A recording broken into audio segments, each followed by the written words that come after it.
Hello, everybody on YouTube. We are kicking off a brand new week here on the Mighty SOR, and I am so glad to be back.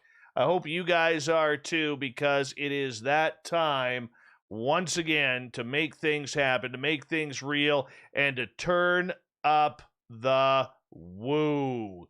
That's what we do around here. Gary Spikes Jr. is our guest tonight on the show. He is going to be coming in very, very soon to start discussing a lot of these weird anomalies in his home state of Oklahoma. Yeah, we're talking monsters tonight. We are talking paranormal, UFOs. We're going everywhere with it, but of course we'll take your questions as well. We want to say a big hello to everyone in our chat room so far. In the gold medal position, we have Mike L. Taking home the silver tonight is Sultry Susie. And in the bronze, Dirt Road, good to have you here. Race Fan and Gorgeous Renee, good to see you. Delta 8, thanks for coming on in. There she is, everyone. The gorgeous and talented Alaska's greatest athlete, Emily Bigelow. She'll be signing autographs after the show. Music Maker, good to see you back. He'll be signing autographs after the show as well. Hey, Big Dog and Josh. How you doing, man? Twin Rose, good to see you back. National Memorial, always a pleasure to have you here. Thank you for joining us. Hey, Big Bad Nate, how you doing? Good to see you here, my friend. Thank you so much for coming on in. And there's P3, a.k.a. Gary. He's in our chat room. How you doing, buddy? Good to have you here. And, of course, we do have Thurston Howell III, the tantalizing Tammy. Oh, and I'm telling you, nobody walks the strip of Vegas like gorgeous Amy O, and there she is right there, everyone. Make sure you wave hello to her. Richard Elmore, good to see you. Mysterious Multiverse, thank you for coming into our chat room tonight. Appreciate that. Super Quest and Nicola, how you guys doing? Thank you for coming on in. Hi, Susan, how are you? Boz Monster, where are you flying to, man? Let us know. Troy, how you doing? Oh my gosh, look who it is, everyone. It's Hallmark Corey taking a break from finding a journalist who just came back home to town for a little vacation and to find herself again. And Corey hasn't found her yet in Spokane, Washington. Zune, how are you doing? And there she is, gorgeous Kira. Thank you for joining us. We always appreciate you here. Thurston Howell III and Project Blue Book. Good to see you guys. My brother Eugene, how are you, my friend? Good to have you here. Hi, Howard. Thanks for coming on in. Princess Denali is the official princess of Spaced Out Radio. Oh, there's my favorite guest. She's been with me for like 5 years. The gorgeous and talented Teresa is back. Welcome, Teresa. We love you here. And where are we here? Hi, Jenny. How are you? I hope you have yourself a wonderful night. Darth Kyred, welcome to our chat room. Thank you for joining us. Hey, Kurt, how's it going, man? Katie, you're looking lovely tonight. Rich Hilke, the Rich Hilke is here, everyone. Hello, Dazzling Dolly. Good to have you back. Simply Coco, you were looking magnificent tonight. Your hair looks lovely, by the way. Go 66. Boo. Focus, how you doing? Helena, welcome. Good to have you awake tonight, because Helena likes to fall asleep to my sultry, dulcet tones. Who else do we have? James Smith, welcome back. Not Another Heather, you were looking gorgeous tonight. Cedric, good to see you. How was your weekend, man? MPM, welcome to our channel for the first time, I believe. Welcome. Jacques, good to see you back. How's your itch? Please let us know, Jacques. Betty Spaghetti, you were looking lovely tonight. Thank you for taking in the show. Betty, we love you. Bigfoot Rob, always a pleasure to have you here. And we are caught up for right now. So let's get out this final tweet. A good way to support this show, everyone, is by giving us a thumbs up. If you're brand new here, please do us a favor. Hit that subscribe button and ring that bell. Also, a good way to keep up with what we are doing is, and to help us out, the Super Chat is open. And you can always do a little shopping at facebook.com/the SOR Vault. We'd love to see you in some of our swag and get you to take some pictures for us of you wearing it. That would be great. Hey, Fabster, how you doing, buddy? Good to have you here. Always love it when you're here, man. And, yeah, we're ready for a good show. Gary Spikes Jr. is here. Hey, Preston, how you doing? We're going to get this thing going in about 10 seconds. So sit back, sit tight. We are talking monsters all night long. Let's do this thing, shall we? Let's have a good show. Here we go.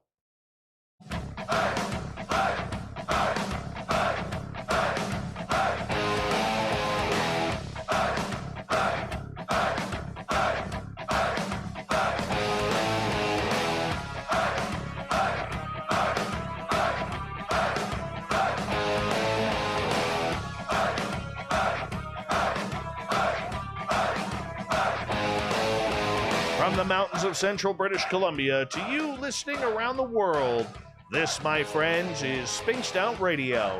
I am your host, Dave Scott, sitting in the captain's chair of SOR headquarters. We welcome you to tonight's show on our terrestrial affiliates around North America, digitally on TalkStream Live, Revolution Radio, and KPNL. If you want to take in our archives, we have them free for you at youtube.com/Spaced Out Radio. Do me the favor, hit that subscribe button. You can follow us on Twitter at Spaced Out Radio and on Instagram at Spaced Out Radio Show. Our website is spacedoutradio.com, where we have a plethora of features for you, including rocking out to Bumblefoot and reading up on Captain Shirk's SOR Newswire. Tonight's show is brought to you by Chive Charities. Help make the world 10% happier by visiting Chive Charities today. You can find them on our website. Gary Spikes Jr. is the owner of P3 Productions, and he hosts a podcast called Poorboy's Paranormal Podcast. Based out of Oklahoma, Gary is a military veteran as a U.S. Army Ranger, and he comes from a proud family who've served the United States of America. Gary has also trained people for wilderness survival during his retired years. A dog lover, he is a dog trainer by trade as well, but Gary's love for the unknown has him walking down the paranormal road, searching for every ghost and Sasquatch and anything else in between. Then at the bottom of hour number 3, I will bring you the SOR Newswire, brought to you by Paranoia Magazine. Mr. Gary Spikes Jr., I want to start off by saying we love our veterans around here. Thank you so much for your service to the United States and all of us in North America. How are you? I am doing wonderful. How are you doing this evening? I am fantastic, my friend, and I am so looking forward to getting into some monster talk with you, because this is what we are going to do all night long, because what the hell? This is what we love. This is what we love, and you're just going to weird us out a little bit, I have a feeling. Well, you done messed up by opening up the books past Sasquatch. We'll talk all kinds of things. I hope so. Oklahoma. Dude, I hope so. And we're going to get into it nicely. For our audience who may not be familiar with you, Gary, how did you get into the world of monster hunting? That's an interesting topic. I actually started with the paranormal from a fairly young age. I came from a family of, believe it or not, Pentecostal preachers and Baptist deacons. So here in Oklahoma, if anybody knows anything about the Pentecostal church and that side of belief, they're very proactive. And it kind of led me into a little bit of the demonic side of things, seeing a few things at my early age, and then a grander scheme of things of knowledge. I started studying a little bit, and at an early age had my first paranormal encounter, actually with a demon. And it was documentable, and it just kind of escalated from there. And then when I joined the military, of course, I just was able to move on throughout life and learn even more and start searching even more. And since we got out of the military, we started actually doing paranormal investigation during the military, and got out and just kept it up. It's been a main staple of my life, most of my life. Growing up with that and having that demonic experience, do you mind telling us about what happened there? Sure. Pretty much. I mean, I'd have to give you a little bit of my past. My father was military, and he had was going to get shifted overseas, and my mother was not in the best state of mind to raise me, so I got transferred, if you want to say, through the state custody to my grandparents, his parents, and my grandfather was a Baptist deacon that had transferred over to the Pentecostal church and became a preacher. And early in life, I actually got to see I was probably 10 years old, got to see a exorcist in the, actually take place in the church that we was attending. And I, being that young, it was quite a traumatic experience watching a 80-pound lady lift 3, 200 plus pound guys off the floor when they're trying to hold her down while they're praying. And she's speaking in crazy languages, but being raised up in that church, we had her speaking in tongues quite a bit. And there goes that clock in the background. I love it. Couldn't happen at a more freakier time when you're talking about a demon, right? we have had like anomalies happen while we're doing shows and discussing this kind of stuff. Is crazy. But anyways, watching that, and I you know being at 10, 12 years old, I can't guarantee that I actually seen it happen, but I could have swore I seen a black shadow as they was uh casting the demon out of her, raise up out of her, and leave through one of the windows of that little church, and asking questions of the pastors and stuff. They told us that it was a demon, leaving the body. So that just started the ball, for the lack of better terms, rolling downhill. It just I've been infatuated with it ever since. And then as time goes, we started having doing more. It got older and started doing more investigations. It started out as just a bunch of teenagers running around cemeteries and stuff and reading books and stuff like that. And then as we got older, we got a little bit more scientific with it, and got a little bit more personable with it, and started seeing a lot more evidence because we're in such a unique area here in Oklahoma. Where we didn't become a state until 1906, but we are literally the end of the Trail of Tears, and it also be in the middle of the Bible Belt. So we have a kind of conglomerate of many different cultures and religions that come here and traumatic pasts.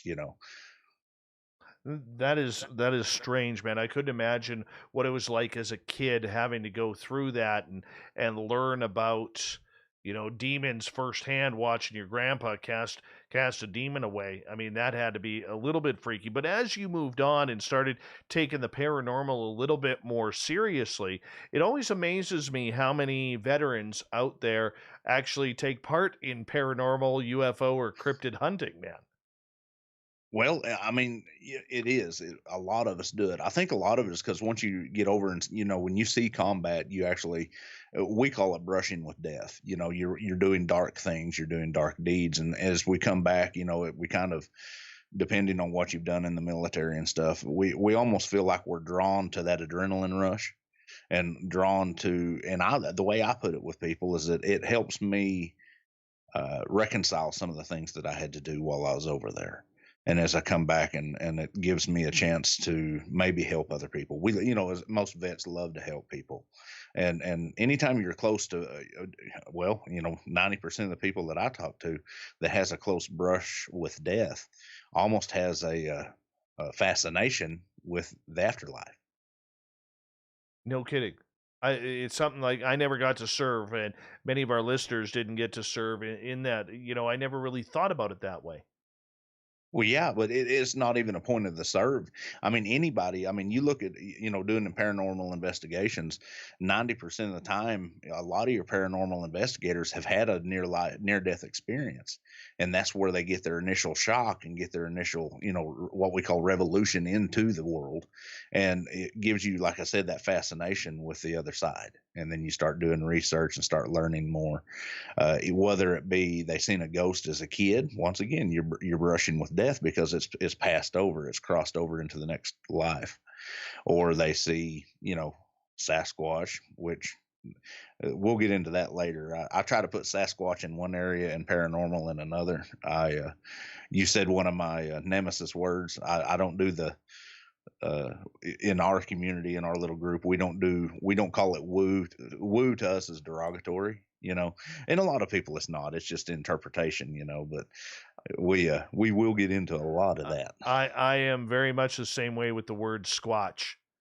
I Oh I yeah, I know that 98% of the people who use the word squatch are not serious about being a Sasquatch investigator or yeah, a monster hunter or whatever. yeah. It it's just You it's know, like it's fingers on a chalkboard, man. it's funny you say that. Coming from down here in the South, like I am, that's one of the words we use all the time. And I myself, I prefer to use the target species.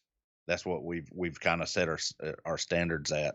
But every once in a while, we get silly and call it a booger, or call it and that's kind of a funny tone too. Or we'll call it talking squatch or something like that. And when I say that, it's not it's a word of endearment for us.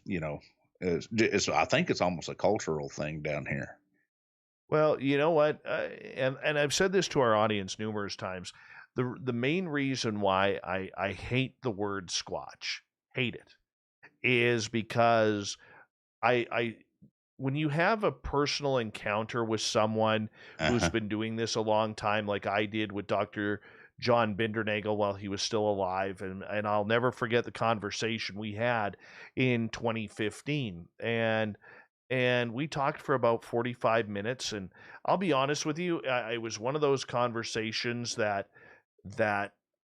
when you're talking to somebody who's famous in your mind, and you get so embarrassed that you're talking to that person, or so shy that you just want to leave the conversation even though you want to like talk with them for about another dozen hours, you Kind of know. like I am right now. Yeah. I doubt that, but anyways, that's the way I was with him. But Yeah. and we were talking questions, and here he was enthralled with my own sightings that I had had at that time, where I saw two creatures within 100 feet of me and my friend. Oh wow. And at the end of that conversation, I asked him point blank, I said, "What do you think about the word squatch?" And I said, "Because I hate it." And I'll never forget, he was a tall man, and he kind of stood up straight. He took a deep breath, let out a sigh, and then he said, "70 years of research down the drain because of one word." Very well put. I never thought of it that way, but especially coming from him.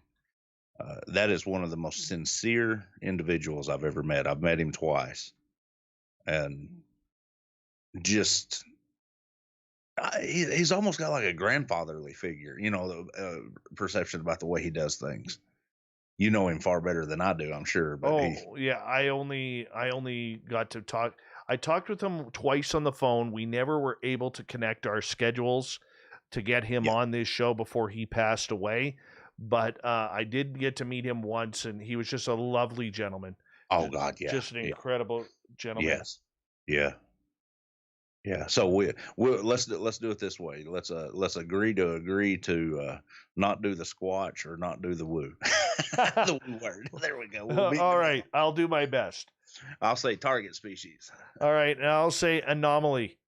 There we go. That'll work. I don't use that too. Anomaly, anomaly. Anyways, for you getting into Sasquatch, how did that happen?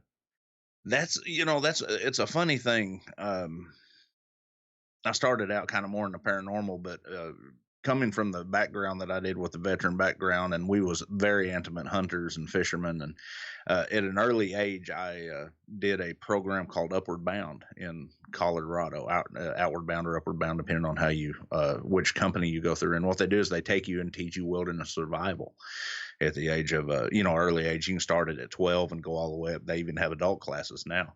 And they literally take you and train you for 3 weeks and then give you a canteen, penknife, fishing twine, a needle, a hook, a needle, and a map and a compass, and tell you you got to cover 25 miles over a period of 5 days throughout in the Rockies. And I didn't have I can't say that I didn't have any experience during that time, but my grandfather had taken me up there. My grandfather retired at an early age of mine. He retired from the government working he was Army, and then worked at Tinker Air Force Base for the Department of Defense. And we was driving. My first, I guess you could say, encounter, if you want to say it, was driving on a logging road on the backside of Black Mesa in Colorado, and we seen something we thought was a bear. And make a long story short, we just pulled around the corner, and the headlights hit it, and it stood up and walked across the logging road in about 3 strides. And it wasn't very tall. We was in a 78 model Ford 3/4 ton pickup with a camper on it, but it was tall enough that it was as tall as the truck is. And that being a 3/4 ton 4-wheel drive, they call them a high boy. It's pretty tall, but that was just a black shadow. I kept at this is the same man that I seen involved in casting the demons out. And I asked Granddad, I called him Papa. I said, Papa, what was that? And he goes, we're not going to talk about that. And I always knew that he would when he'd say we're not going to talk about that, it was something serious. And we literally kept driving late into the night to get away from that area. So I knew that he knew something, and he's a World War II vet himself, and I never thought the man was afraid of anything. That could have been the grandeur schemes of grandeur, but that opened my mind up into that part of the subject. And of course, everybody from the South, we all watch. Legend of Boggy Creek and everything. And our property is not very far from there, about a 2 hour drive from where the Legend Boggy Creek happened. But that's always been a part of it for us down here is, and living on the farm, we'd always, grandfather would always shuck it up for like coyotes and stuff like that. But we'd have chickens go missing and all kinds of stuff. And as I got older, which we can get into that later, I found out that a lot of that stuff happening, we honestly can put it on the target species now. Some of the behavioral stuff that was happening there. Incredible. Do you remember your first sighting? That was it. Really?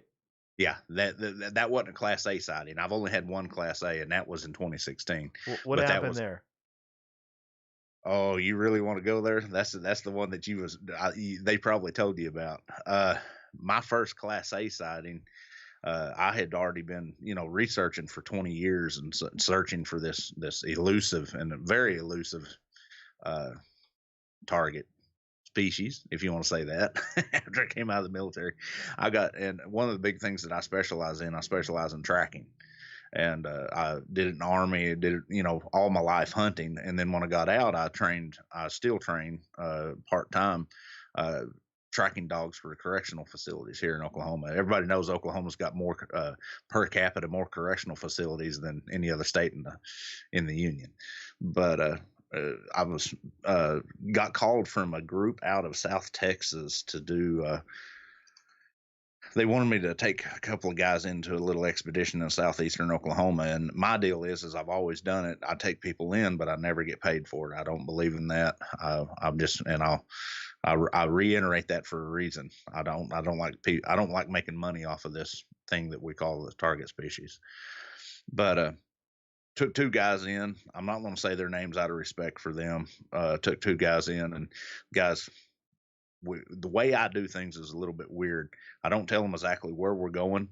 I tell them to meet me somewhere, then I take them there, because southeastern Oklahoma is rampant with hoaxers. Rampant. I mean, there's people down there. Even the locals will do it just to run people out. And we met in the town. Everybody knows the southeastern Oklahoma, the town of Zenobia, and I met with these guys. I'm not going to get into all the details. I'll get into the sighting part of it, but we hiked up. I call it no man's land. If anybody that's ever been in the Sasquatch community, the target species community, Bigfoot community here in Oklahoma, they've probably heard of the siege of Zenobia. We walked in about 3 miles behind their cabins across a ridge down into a valley. We drove in 2 miles and then walked about 3/4 of a mile the rest of the way over there. Set up for camp. We had at the camp had a couple of wood knocks and a little bit of activity, like the little tree snaps and stuff as we came in. And when we set up camp, I'm kind of weird. I don't carry a tent or nothing. I slid my sleeping bag underneath a cedar tree, and I'm real big into survival. I actually teach wilderness survival. Anybody that follows my page can see that. But I knew we was gonna get up early in the morning. This is probably, we didn't even start walking in there until like 4 or 5 o'clock, and this was Christmas Eve in 2016. Was doing it over not Christmas, but Thanksgiving. Was doing it over Thanksgiving break, and I had just slid into my sleeping bag, taken my boots off, and I call it triangulating because it's the only way I know. It's kind of a military thing, but you could literally hear them kind of over in this area, over 20 yards to the north of us. You'd hear a little bit of sound, and then you could hear something, on up the hill from us. We're sitting on the western side of about midways up a ridge line on a logging road that kind of opened up a little bit, and that's where we had stopped to camp. And I was on the downward slope, had my feet on the downward slope, which would have been facing my head and feet would have been facing the west. And I was laying there listening to these guys talk. They was still sitting around the campfire, and they was kind of poking fun at me because I'd always sit with my back to the campfire. And they're like, well, turn around and talk to us. I was like, nope, I can hear you just fine, and you can hear me just fine. And one of the guys kind of joking with the other and says, yep, you can tell he's military, he's hardcore and all this. But make a long story short, I had just slid into the sleeping bag, and I heard something coming up the slope below me about probably 20 feet away, and all I heard was just a little bit of like twigs dragging down, and then it would stop, and then something else would a little bit closer, twig, like a twig would snap. I literally heard something stalking up that ridge line coming up to us, and that got a little bit unnerving because we had already had, like I said, a couple of hoops and the woods had 3 wood knocks that night, and I flat out told the guys, I said, it's time to go. That folks, that's unnerving when you hear them making noise everywhere else, and you can literally physically hear something sneaking up on you. And I don't know if the target species knew that I was there because I'd slid underneath that cedar tree, or if he was trying to come up behind that cedar tree, or if he was coming up that ridge to grab me by the foot, but I wasn't going to give him the chance to. And I slid out. We packed up and started heading down the hill. And I'll tell you to this day, and they'll tell you too, we got followed down that hill. They was on either side of us doing wood knocks and stuff. Got down to the bottom of the hill. I do a video about the whole story and give a lot of details, but the key point is the sighting. We got down to the bottom of the hill, and it was like when we got within 150 yards of the cars, they had a car, I had a truck. It's like everything went quiet. It's like these guys knew that's all they wanted to do is get us out of there, and that's the first time I'd experienced that and personally. And now sitting and thinking about it, it's so pristine you hear them doing that all the time, and it shows intelligence. And I want to cut you off right there yeah. because we only have about just under 90 seconds left. But I want you to tell our audience what it's like to be stalked by these creatures. In 90 seconds? Well, I mean, maybe if you got to carry that over, but I mean, we're down to a minute here, but it's the most unnerving thing you'll ever feel in your life. It's the scariest thing you'll ever feel in your life. It really is. It is. I've been stalked by these guys, and I've been stalked by a mountain lion and by a bear that I know of up north, not very far from you, actually, Montana. But yeah, it is a very unnerving, especially knowing that there's more of them out there and knowing the capabilities of what they can do. When we get into the woods, we're not the king of the woods, especially at nighttime. No, that's very true. And like I remember when we got stalked in our area where we now have a gifting site set up for these creatures, we were in trouble. We were in trouble. But the beautiful part about it is, and we'll continue this right after the break, it's amazing how they can direct you to the area they want you to leave. Absolutely. They are brilliant. Brilliant. Oh, yeah. Well, let's talk about that when we come back so people understand a little bit more. I am loving tonight's show with Gary Spikes Jr.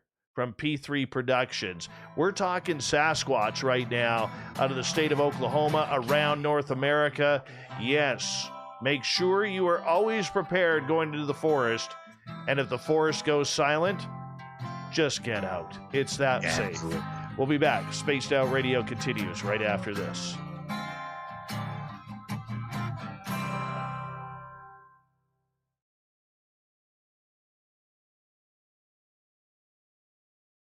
All right, bro, we're clear. So we got What kind of time frame? We got 5 minutes here. Cool. I'm gonna run use the restroom real quick. Yeah, man. Hey there, gorgeous Larry. Good to see you. Good to see you. Hey, Cable Guy Matt is here. You know what that means, people? That means you can get your free piece of autographed coaxial cable courtesy of Cable Guy Matt. You cannot buy these in stores. Limit 1 per order. So you question, how do I get one of these pieces of coaxial cable autographed by Cable Guy Matt? It's real simple. Real simple. You just go to facebook.com/the SOR Vault. You order up some of our t-shirts or one or whatever, and we're going to send you that piece of coaxial cable because nobody should go without. You know what? It's a good fidgeter. You can play with it. You can slap people with it. You can twist it. That's what I do. Cable Guy Matt, cable. Limit 1 per order. Hey, Bigfoot Rob, how you doing, buddy? Ross, how are you? Bigfoot Rob, I didn't know you were on Poker Stars. We should play sometime, man. I don't know what the heck Alaska's greatest athlete just typed. I'm going to assume that was her son listening into the show. Little greatest athlete. TH, how are you? Welcome back. Golden Lee, always a pleasure to have you here from Toronto. We love you. And who else do we have that's popped on in here? Well, we mentioned Gorgeous Larry. And I think we're caught up. How am I supposed to pronounce it? It's coaxial.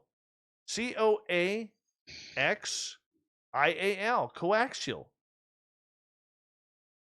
Hey, Jeff Steve Garvey, how are you, man? Ross, good to see you. I think we're caught up. Yeah, dude, when we were stalked, my buddy Mark, like when we go into an area here, Todd Hunter, welcome to the show, man. When we go into our area here, and we got a couple areas, 5900, good to see you. We literally, my buddy Mark will be our armed guard, and Mark has.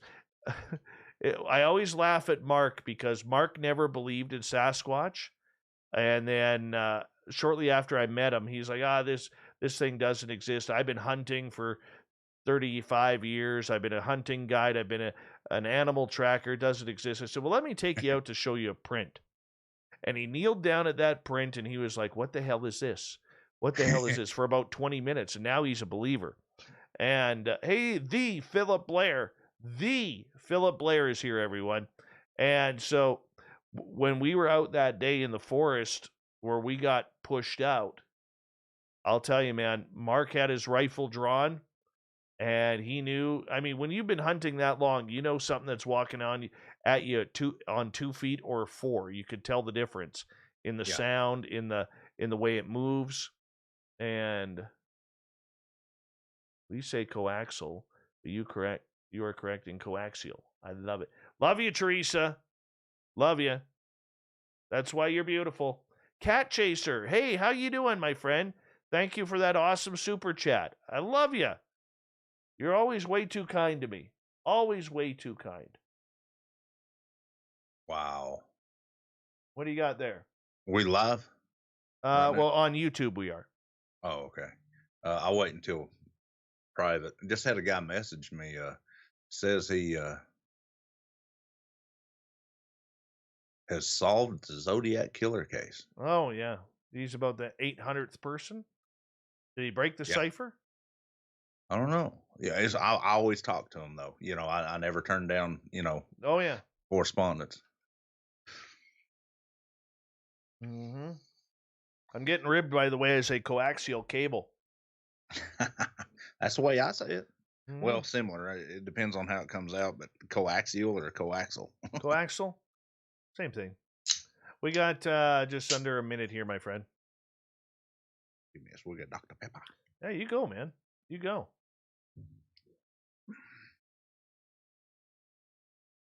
How long were you a ranger for? 8 years. Wow. That's tough work. How's your knees? Terrible. Yeah. Artificial knee, artificial hip, 7 back surgeries. My feet are all mangled up. Is that just from jumping? Yeah. Wow. They have you jumping out of everything from like helicopters to... I never jumped out of a helicopter. We rappelled out of the helicopters and speed roped, but I did night halo into water, and jumped out of 4 different kind of airplanes. We C-130s, C-5s. Yeah. We even jumped out of a little, I think it's... Hold on 1 sec here, brother.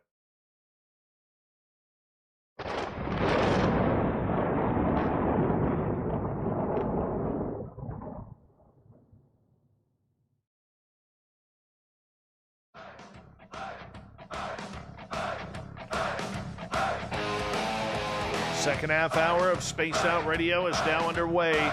Thank you so much for joining us. We really do appreciate earning your listening ears.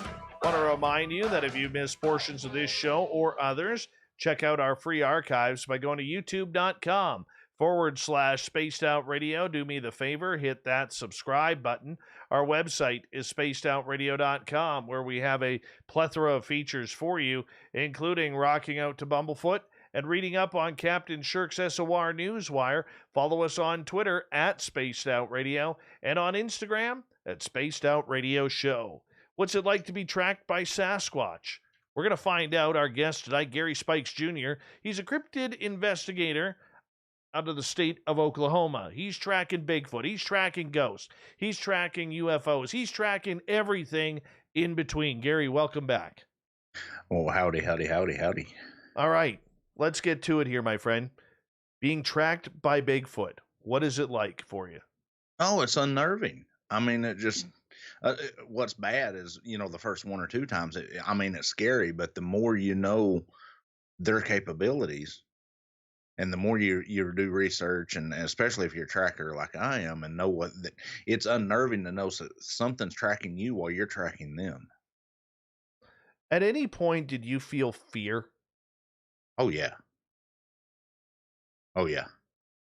Especially when we get later on to where I had my Class A. But yeah, at the time that we came down, like I was saying, when it came up the hill, at that point, I don't know if it was, as I seen that it was crawling up the hill at us, I don't know if it's so much fear as it was shock, thinking that something had got that close to me without me knowing it. Because I take a little pride in, being able to be in tune with the area that I'm around. But when we was coming down the hill, when we knew that they was consciously following us, making little subtle noises and stuff like that. And one of the guys swears that he seen eye shine as we was coming down in front of us. What I did is I put one guy in front with a real bright spotlight. I was in the back with a headlamp, and then we had the guy in the middle with just a regular flashlight. But yeah, as we was coming down, it got unnerving. I mean, knowing that these things are following you, and it was almost like a interactive.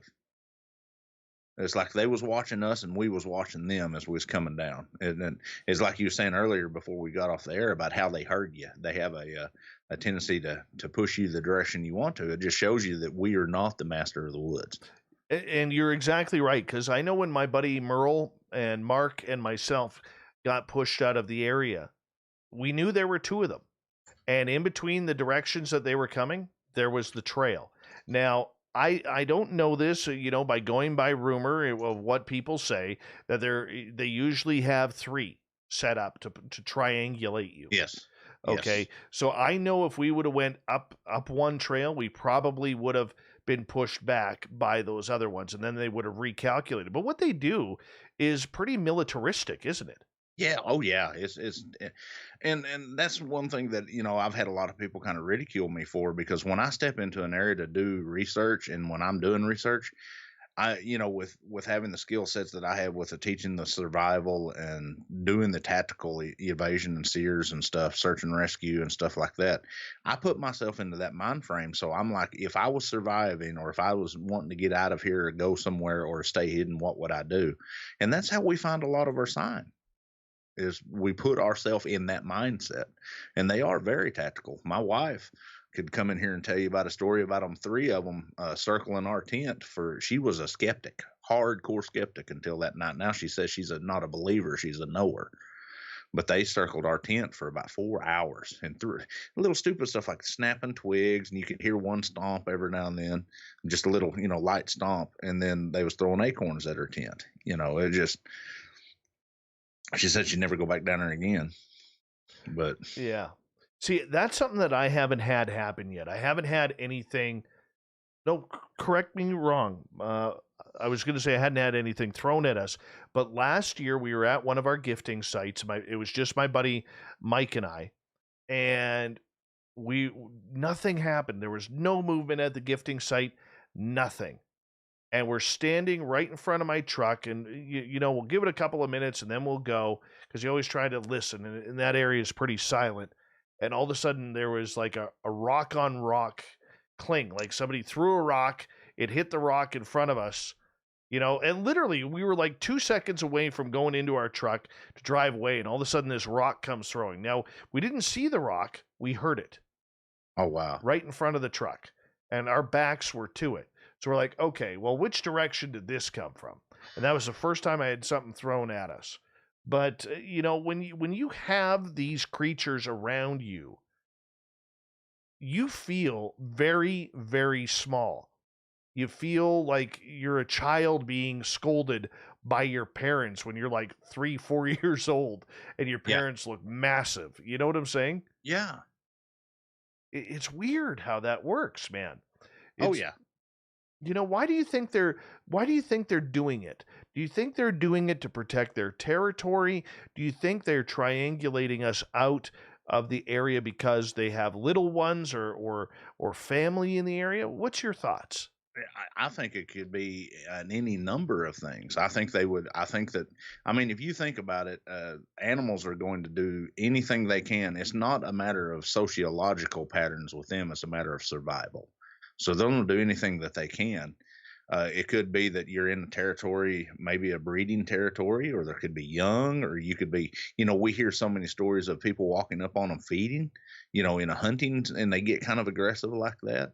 Or it could even be just a territorial issue. It could be a dominance thing. We're not for sure, but there are so many stories of them triangulating you around. I think it's just the way that they do things. I honestly think that they do it all the time because they're ultimately, I believe, in my personal opinion, and I hope I don't offend anybody, but when I say this, I believe that ultimately it comes down to survival. They know that in the past, anytime they see one of us, if one of us get hurt or one of us something happens, that they end up on the short end of the stick. There's more people coming in, usually with guns and cameras, so they just kind of shoo us away, if they can. Do you think before we get back to your encounter, do you think they're a solitary creature that No, likes to be left? No, but what I'm saying is, have their solitary packs, or do you think that they are a creature that just doesn't want to be bothered? Because you know what, we don't see cougars often. I've been living up in the north here for a couple of years, and I've only ever seen 2 cougars. But we know they're out there. Bears, I haven't seen a bear in over a year. really. Yeah, yeah, And you're in British Columbia. yeah. Wow. You I know, seen a bear last year. But I mean, well, last year we were out in the forest, but like around my house, Oh yeah. I haven't seen a bear in over a year. Yeah. Out in the forest, I have. Well, Right. one thing I have this discussion with you guys up in the Northwest all the time. Y'all have a lot more area up there.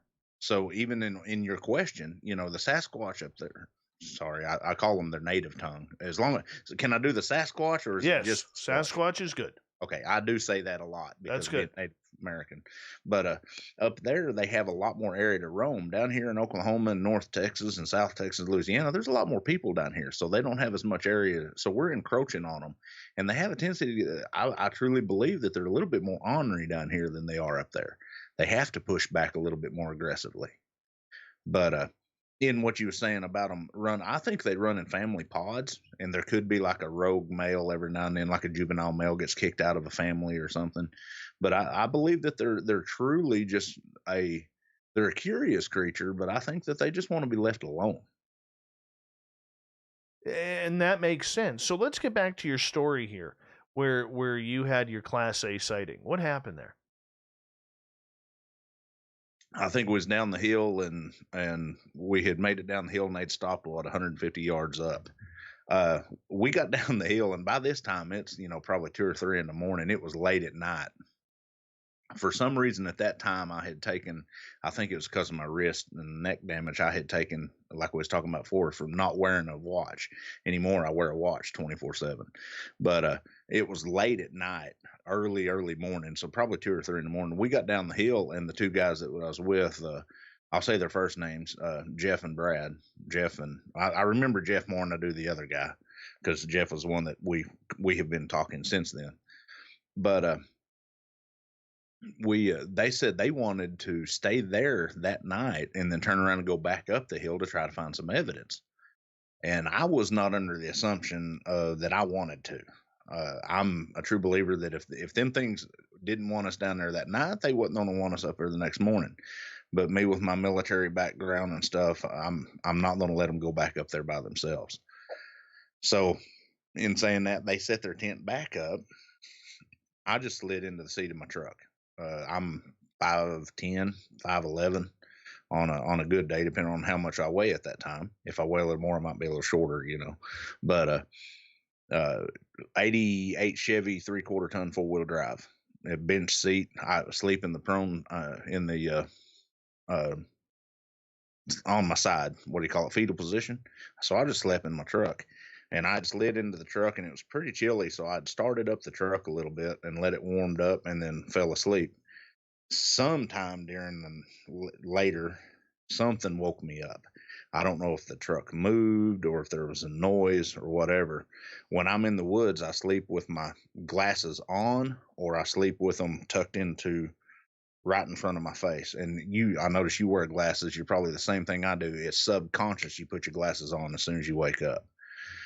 But at that time, I had them on, and kind of a couple of things. I was carrying a firearm. I was carrying a 45, and had my flashlight and stuff. But I was sleeping with my feet towards the passenger door, my head towards the driver's side door, so the steering wheel was right in front of me.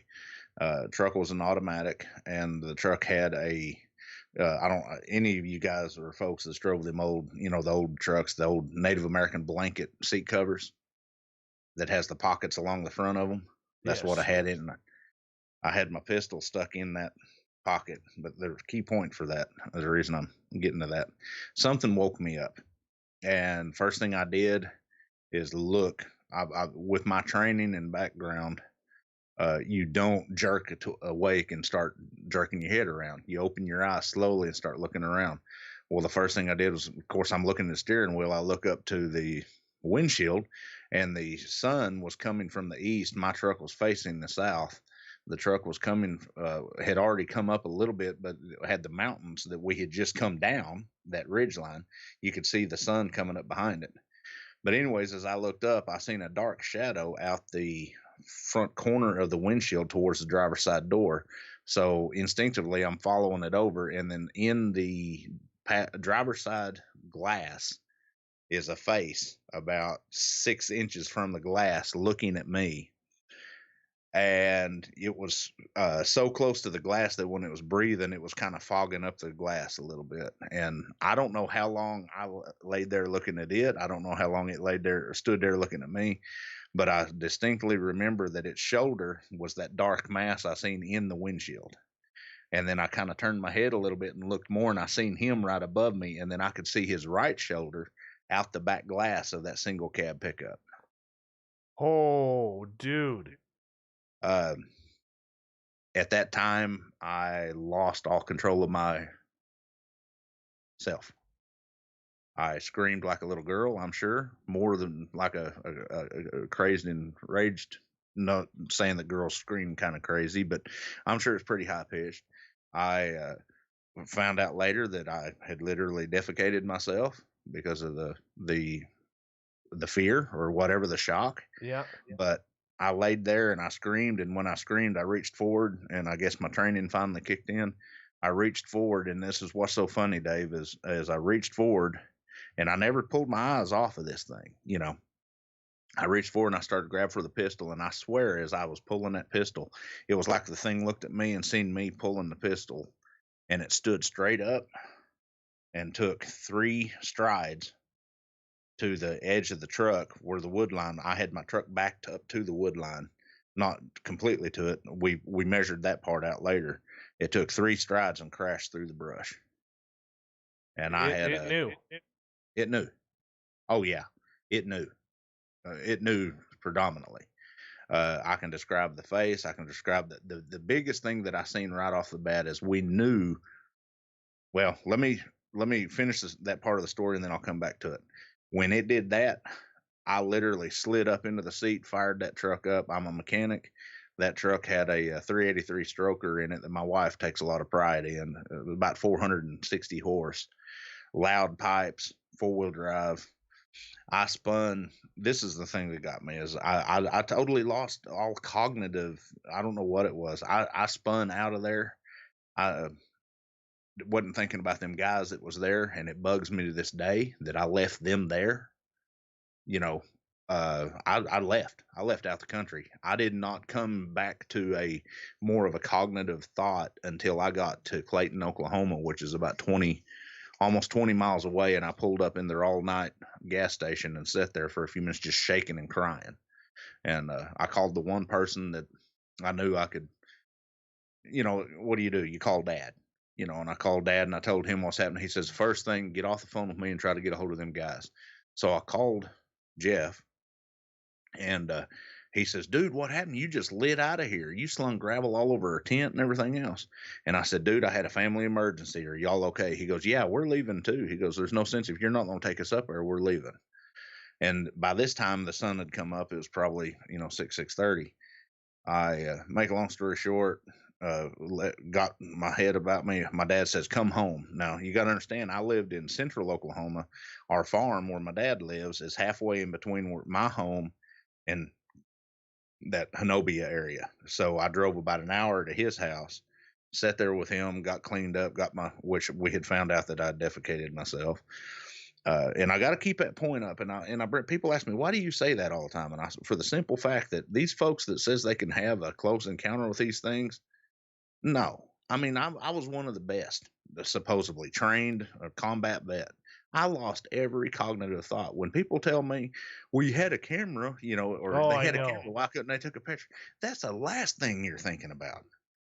But make a long story short, we went back. Thank you for saying that though, because I have said the same thing. Like when Samantha Mowat and I had our extraterrestrial encounter in the forest on April 15th, 2014. I have had so many people, well, where was your iPhone? Why didn't you take a video? Why didn't you take a picture? When you see something that you cannot comprehend, something that's not supposed to be real, and it is right in front of you, you do lose absolutely everything. You lose Absolutely. you lose your ability to think properly. You do. You lose all cognitive. I mean, folks, but people don't, and I'll get back to that. People don't understand how this affects you. I mean, we're taught that these things don't exist, I think, for a reason. This thing, when we went back, I backed my truck. You very easily could tell because I slung, I had left gravel skid marks from where I took out. And we backed the truck back up there and we measured. We knew that the height of the truck, the height of the top of the truck was 6 foot 1 inch because I had to put steps on it for my wife to get in it. The window on those 88 Chevys is 37 inches from the outer door frame, on the back side to the front. When this thing stood up, the top of the truck hit it about below the nipples, right at the xiphoid process. So we figured he was at least 9 feet tall. But the biggest thing for me was the width of the shoulders. Them shoulders was 4.5 to 5 feet tall. I mean, wide. Sorry. The girth of this thing is just people. It's unfathomable. People do not understand until you see one. Mhm. Did he have a neck? I couldn't. The way he was hunched down, all I seen was the trapeze Yeah. coming from like here. I mean, he was Yeah. just so massive, the trapezoids. I didn't see a lot of hair, and that could have been partially from the hair because he had this what little light there was to his back. Uh, I'll have to send you. I worked with a guy out of England for 3 weeks and had him do a rendering of it. Then I got with a fella you might know of, Larry Batson. No, I've never heard of him. He's an artist and big into animals. I worked with him and he drew a rendering of it. But the biggest thing was the mass, and another thing that I seen real well is the eyes and the nose and the mouth because his face was so close. You could have stuck a cantaloupe in that thing's mouth if he was to open it up. Did it look more ape-like or more human-like? I would.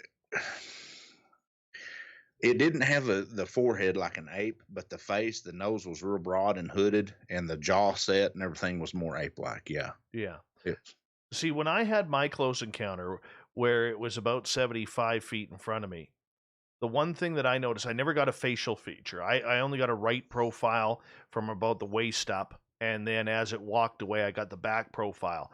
But I will never forget how it just went from these massive, massive shoulders to this big, large head that kind of triangulates down onto the Yeah. shoulders to a point on top. You know, See, I didn't get a chance to see the point at the angle because I was below him looking up at him. You know, he was kind of squatted down, hunkered down Right. looking at me. And then when he got up and walked away, of course, he was going. I Right. was laying down behind the seat. I Yeah. had the seat in the cab in the way. See- But definitely the mass in the neck. You're right. And the weird part about it is you have no idea how long he was actually watching. That's it. People don't understand. He could have been sitting there. And there's a whole big deal to this. I mean, this happened in 2016, and I never went back there until 2019, I'm sorry, with Scott Carpenter and Randy Arrington from Ozark Mountain Sasquatch. And we went back in there. And even after that, uncontrollable tears when I pulled up on that site. It just, and what was so funny is without knowing, when I pulled up on that side, I didn't tell them where it was until we got there. Randy Arrington looked at me and says, "It's so funny you say that because I had a sighting 70 yards down this ridge when I was sitting in the tree stand, and I've got audio." He's big, big into the audio and stuff. So that confirmed to me, without him knowing, that they was in the area. Folks, this is 3 miles from the Siege of Zenobia area. It's crazy. But the mouth was a big deal to me, and like you said it, man. I don't know how long he'd been laying there. I don't know if, and I think about things. He could have been the one that was crawling up the ridgeline coming at me. Do you think it was about? I know you were scared. As we got about 90 seconds left before we take a break here. I know you were scared. That is just human nature. Yeah. Okay. And I know you were ready to defend yourself if you had to. But at any time, the way I look at it, this creature could have ripped those doors open. Oh, yeah. He could have smashed through that window. Yeah. Do you think he was sizing you up or just investigating you? I honestly, after analyzing it, going through some therapeutic stuff with, we was talking about him earlier, Leon Thompson from there in British Columbia, and another fellow by the name of Steve Anderson, Curious Cryptid out of Washington. And we sit down and really analyze the situation. I don't think he was being aggressive. When I reached for the pistol, he never showed his teeth. The only expression he showed was look, and gone. There was I don't think there was any aggression there. And like you said, he could have very easily ripped me out of that truck, folded me up, and shoved me up that tailpipe, and I couldn't have done nothing about it. Even if I'd have shot him, it might have killed him eventually. But as big and as massive as that is, those 11.45 caliber rounds, he would have still got me. They'd have been bouncing off of him. And they might have punctured him, but he was still going to get me. I mean, folks, people don't understand. These guys can grab you by the head with 2 fingers and go crunch like we do a pop can. You got that right. We're going to find out what you think Sasquatch is when we come back. Gary, thank you so much for sharing that incredible, incredible close encounter. I think all of us have goosebumps over listening to that story. I know my jaw dropped on it. I'm sure many of our listeners did as well. We are going to talk more Sasquatch, and then we'll get into other monsters of paranormal a little bit later on with our guest tonight from P3 Productions.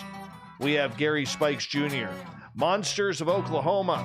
We're going to continue this on when we come back after the break here on Spaced Out Radio.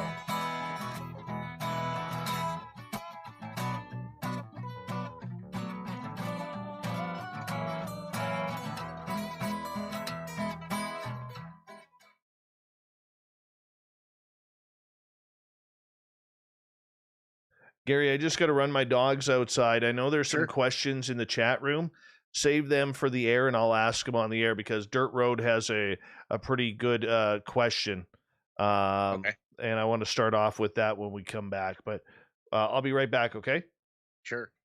The very best in paranormal talk entertainment, including the network you're listening to right now, the Paranormal Radio app, free in Google Play and the iOS App Store. I'm feeling a little spicy tonight. What to do? Why not get Bumblefuck? 4 million Scoville units of pure hard rock. Bumblefoot hot sauces come in 3 flavors. The burning Bumble. Tone it down a bit with Bumblicious and throw the sauce on everything. Spice it up. Bumble me, baby. Bumblefoot hot sauce. Get it today at kajans.com.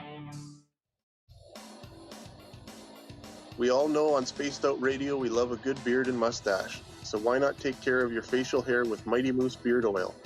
Made in Canada, we're taking care of beards and stashes around the world. We use 100% natural ingredients with our oils and balms to make your whiskers feel silky smooth. Use promo code SOR2019 at MightyMooseBeard.com today.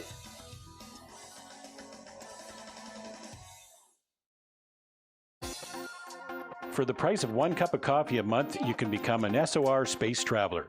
The Space Travelers Club is a place where you can interact with other listeners, either live during the show or on our great forum. We want your stories, pictures, comments, and ideas. You'll get live video streams, exclusive content, and be a part of our newsletter. Stay in touch with everything SOR. The Space Travelers Club is just $5 a month at spacedoutradio.com.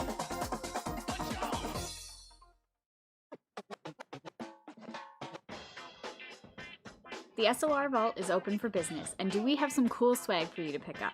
All you have to do is head over to our website and click on the SOR Vault. You have a variety of cool logos to choose from, and put them on anything you want. T-shirts, hoodies, hats, coffee mugs, you name it, we can get it to you. So do your shopping by supporting the store you love. Get your Spaced Out Radio swag at the SOR Vault today.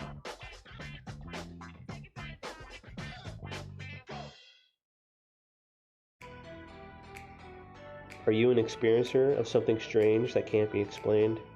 Do you want help finding out what's going on? I'm Ryan Stacy, head of the Experiencer Support Association, otherwise known as TESSA. We've teamed up with Spaced Out Radio to investigate cases filled out in the SOR Sightlines report. We are independent and there's no cost to what we do. All we need is your experience. Let's find out what's happening together on the SOR Sightlines report. Hey Space Travelers, this is John Resig, founder of the Chive and Chive Charities. If you know anything about our website, you know we like to do things a little differently. We're not some faceless organization collecting money for a nebulous cause. Our donor dollars go directly toward life-improving items. Then we give those items directly to an underdog who needs it most. To become a donor with Spaced Out Radio's official charity, Chive Charities, just go to chivecharities.org/donate. We are scouring the world for the most intriguing stories of your day. Take the time to read up on the SOR Newswire, where our team, led by Captain Shirk, will deliver to you some of the best paranormal and supernatural news, along with some stories that will blow your mind from the weird to the wacky. It's the news outside the news that piques interest, and that's what we're looking to deliver to you. The SOR Newswire, only at spacedoutradio.com.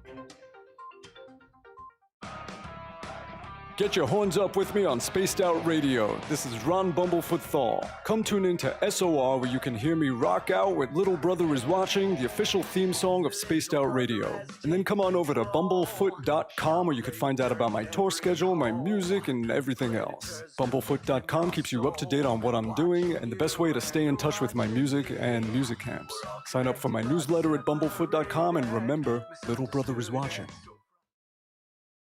Hi, this is Amber Beckrud, and I want to invite you to subscribe to our YouTube channel where we store all of the SOR show archives for free. And as an added bonus, every 2 weeks I'm posting brand new content on Cryptid Tales, where I will get into some of the spookier legends and folklore from around the world and tell the stories that go with them. Find us at youtube.com/spacedoutradio and check out Cryptid Tales today. Drop a comment and let me know what you want to hear. See you there. All right. I am back.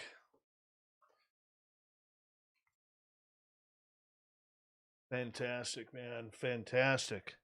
162 people watching. Thank you so much. Don't forget to give us a thumbs up or thumbs down, whatever you feel we deserve. And, of course, Super Chat is open if you want to support us like Cat Chaser did. Thank you so much, Cat Chaser, for the Super Chat. We really do appreciate it. And thank you so much. And my chat just jumped here. Now I'm going to have to find there. It's down a little bit here. We've got about just under 1 minute, Gary. Okay. Where'd that question go? Wow, I'm blowing up tonight. You'll make a celebrity out of me. Oh, I wouldn't go that far because I'm not that popular, but, thank you. Yeah, I'm going to have to get with you and hear your account one of these days because Oh, I'm all about taking reports and Oh, yeah. all about the We can- target species. We can't get into the area right now due to the snow, but about a month from now, we should be able to get close. Hold on one second here, my friend. We're going to come back.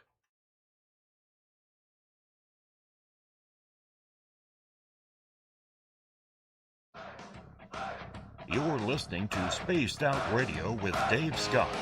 Follow Dave on Twitter at Spaced Out Radio and on Facebook, Spaced Out Radio Show. Hour number 2 of Spaced Out Radio is now underway. Thank you so much for taking the time to join us. We really do appreciate earning your listening ears. Hello to everyone listening in on our terrestrial affiliates around North America, and of course digitally on TalkStream Live, Revolution Radio, and KPNL. All of our archives are free by going to youtube.com/Spaced Out Radio. Just do me the favor, hit that subscribe button. The Desert Clam has set the password for tonight in the SOR Space Travelers Club. Catabothron. Catabothron is your password. Use it wisely, Space Travelers, as the Clam sets the password each and every night right here on Spaced Out Radio. Our website is spacedoutradio.com, where we have a plethora of features for you, including rocking out to Bumblefoot and reading up on Captain Shirk's SOR Newswire. Follow us on Twitter at Spaced Out Radio and on Instagram at Spaced Out Radio Show. We continue on tonight with our good friend Gary Spikes Jr., Bigfoot researcher, paranormal researcher, UFO researcher, monster researcher, owner of P3 Productions. This guy wears a lot of hats, but we love you, Gary. Thank you so much for joining us. Thanks for having me on. I'm having a blast. Me too, man. That story that you shared in the last hour, and people just joining us, you missed one hell of a Bigfoot story on Gary's personal experience. Thank you so much for sharing that. You'll have to go back into the archives on YouTube to check it on out at youtube.com/Spaced Out Radio. It was one of the best I've ever heard on this show, to be absolutely blunt. I want to start off this hour with a question from Dirt Road, who is asking, Gary, do you wish you approached that sighting differently now? And if so, how would you have? Oh, very good question. I have to wonder, approached, is he talking about my beliefs in that sighting and my retrospect of that sighting, or a physical approach of what? I'll give you an example, if you don't mind. Yeah. When I had my alien encounter with Samantha Mowat, I stood there frozen. They telepathically told Samantha they invited us over to say hello. Said they were not going to take us, not here to harm us. And I stopped Samantha from going.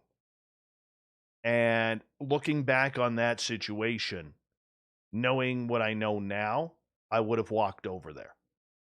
Okay, I got you. Okay. So how would you have held that, or what would you have done differently knowing what you know now comparatively to 5 years ago when this happened? Not grab for the pistol. Very easily. I mean, I would have not grabbed for the pistol.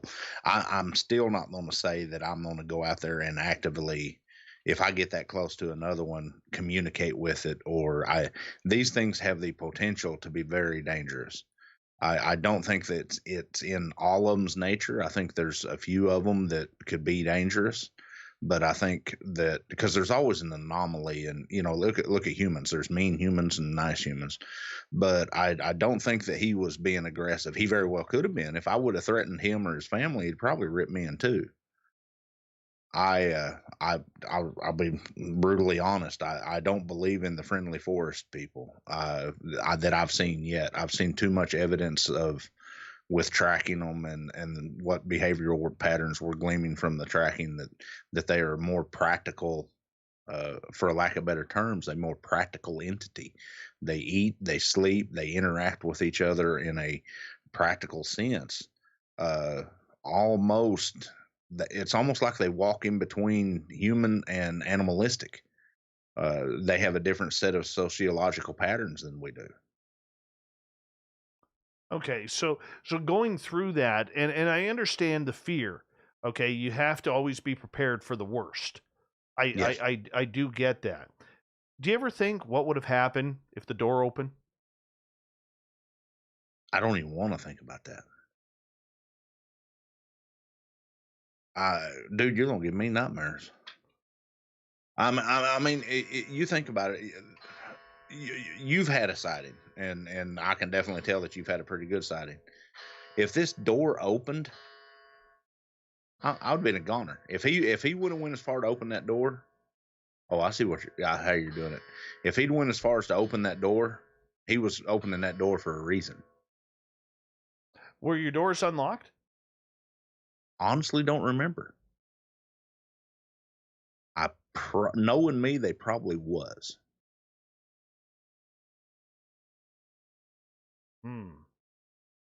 I just could not imagine. Well, like I said, I mean, I don't even want to think about it. And you said something earlier. I was on to say, he's talking about people that couldn't be there. I don't want to be there. I don't. What's bad is I don't want to have that experience again. But I'm going to have to see another one of these things to get some closure on the matter. And that's the reason I still research today. It obsesses me. I mean, every day now, we've even stepped away from more of the paranormal's kind of picking back up for us, but we've strictly been the target species for the last 5 years. Strictly target species. And I'm talking every other weekend I'm down in that area. Knowing the fear that you felt having this creature inches away, and I think that's safe to say. It was inches away. You're a brave man. You're a veteran. You're a combat veteran, U.S. Army Ranger. I mean, you have everything that is supposed to say bravery. You have everything trained in you that is supposed to kill or be killed. And I use that term very politely, okay? Mm-hmm. I want to know what was going through your mind when this happened. What yes, we know what happened. You explained it in detail, but in your mind, if you can, please explain the human side of this human fear that you had while looking at this creature. At that time, honestly, I don't remember, because what folks don't understand is when you get gripped with a certain amount of fear, all cognitive thought stops. And with people like me and other veterans, when that fear kicks in and you lose that cognitive thought, your training kicks in. But later, when I retrospect back on that, I know there was an extreme amount of fear, because I could call my wife in here and she would tell you that not 3 weeks later, she was snoring in the bed, and I shoved her completely out of the bed and grabbed a pistol from my side of the bed and jumped up, because I thought that snoring could have been him growling. The amount of fear that was there. I mean, I even to this day, we was literally just before this show, when you called me earlier, we was talking about it. I literally have to sleep outdoors or with my windows and curtains closed, because the idea of something stepping up into a window and looking in the window just takes me to a whole different level. That fear is a primal fear. I mean, you can't. It's kind of hard to describe. It's folks, I have literally faced down a charging brown bear and put a bullet in him, because I love to hunt. I love to hunt bear. That's one of my things that I love to do.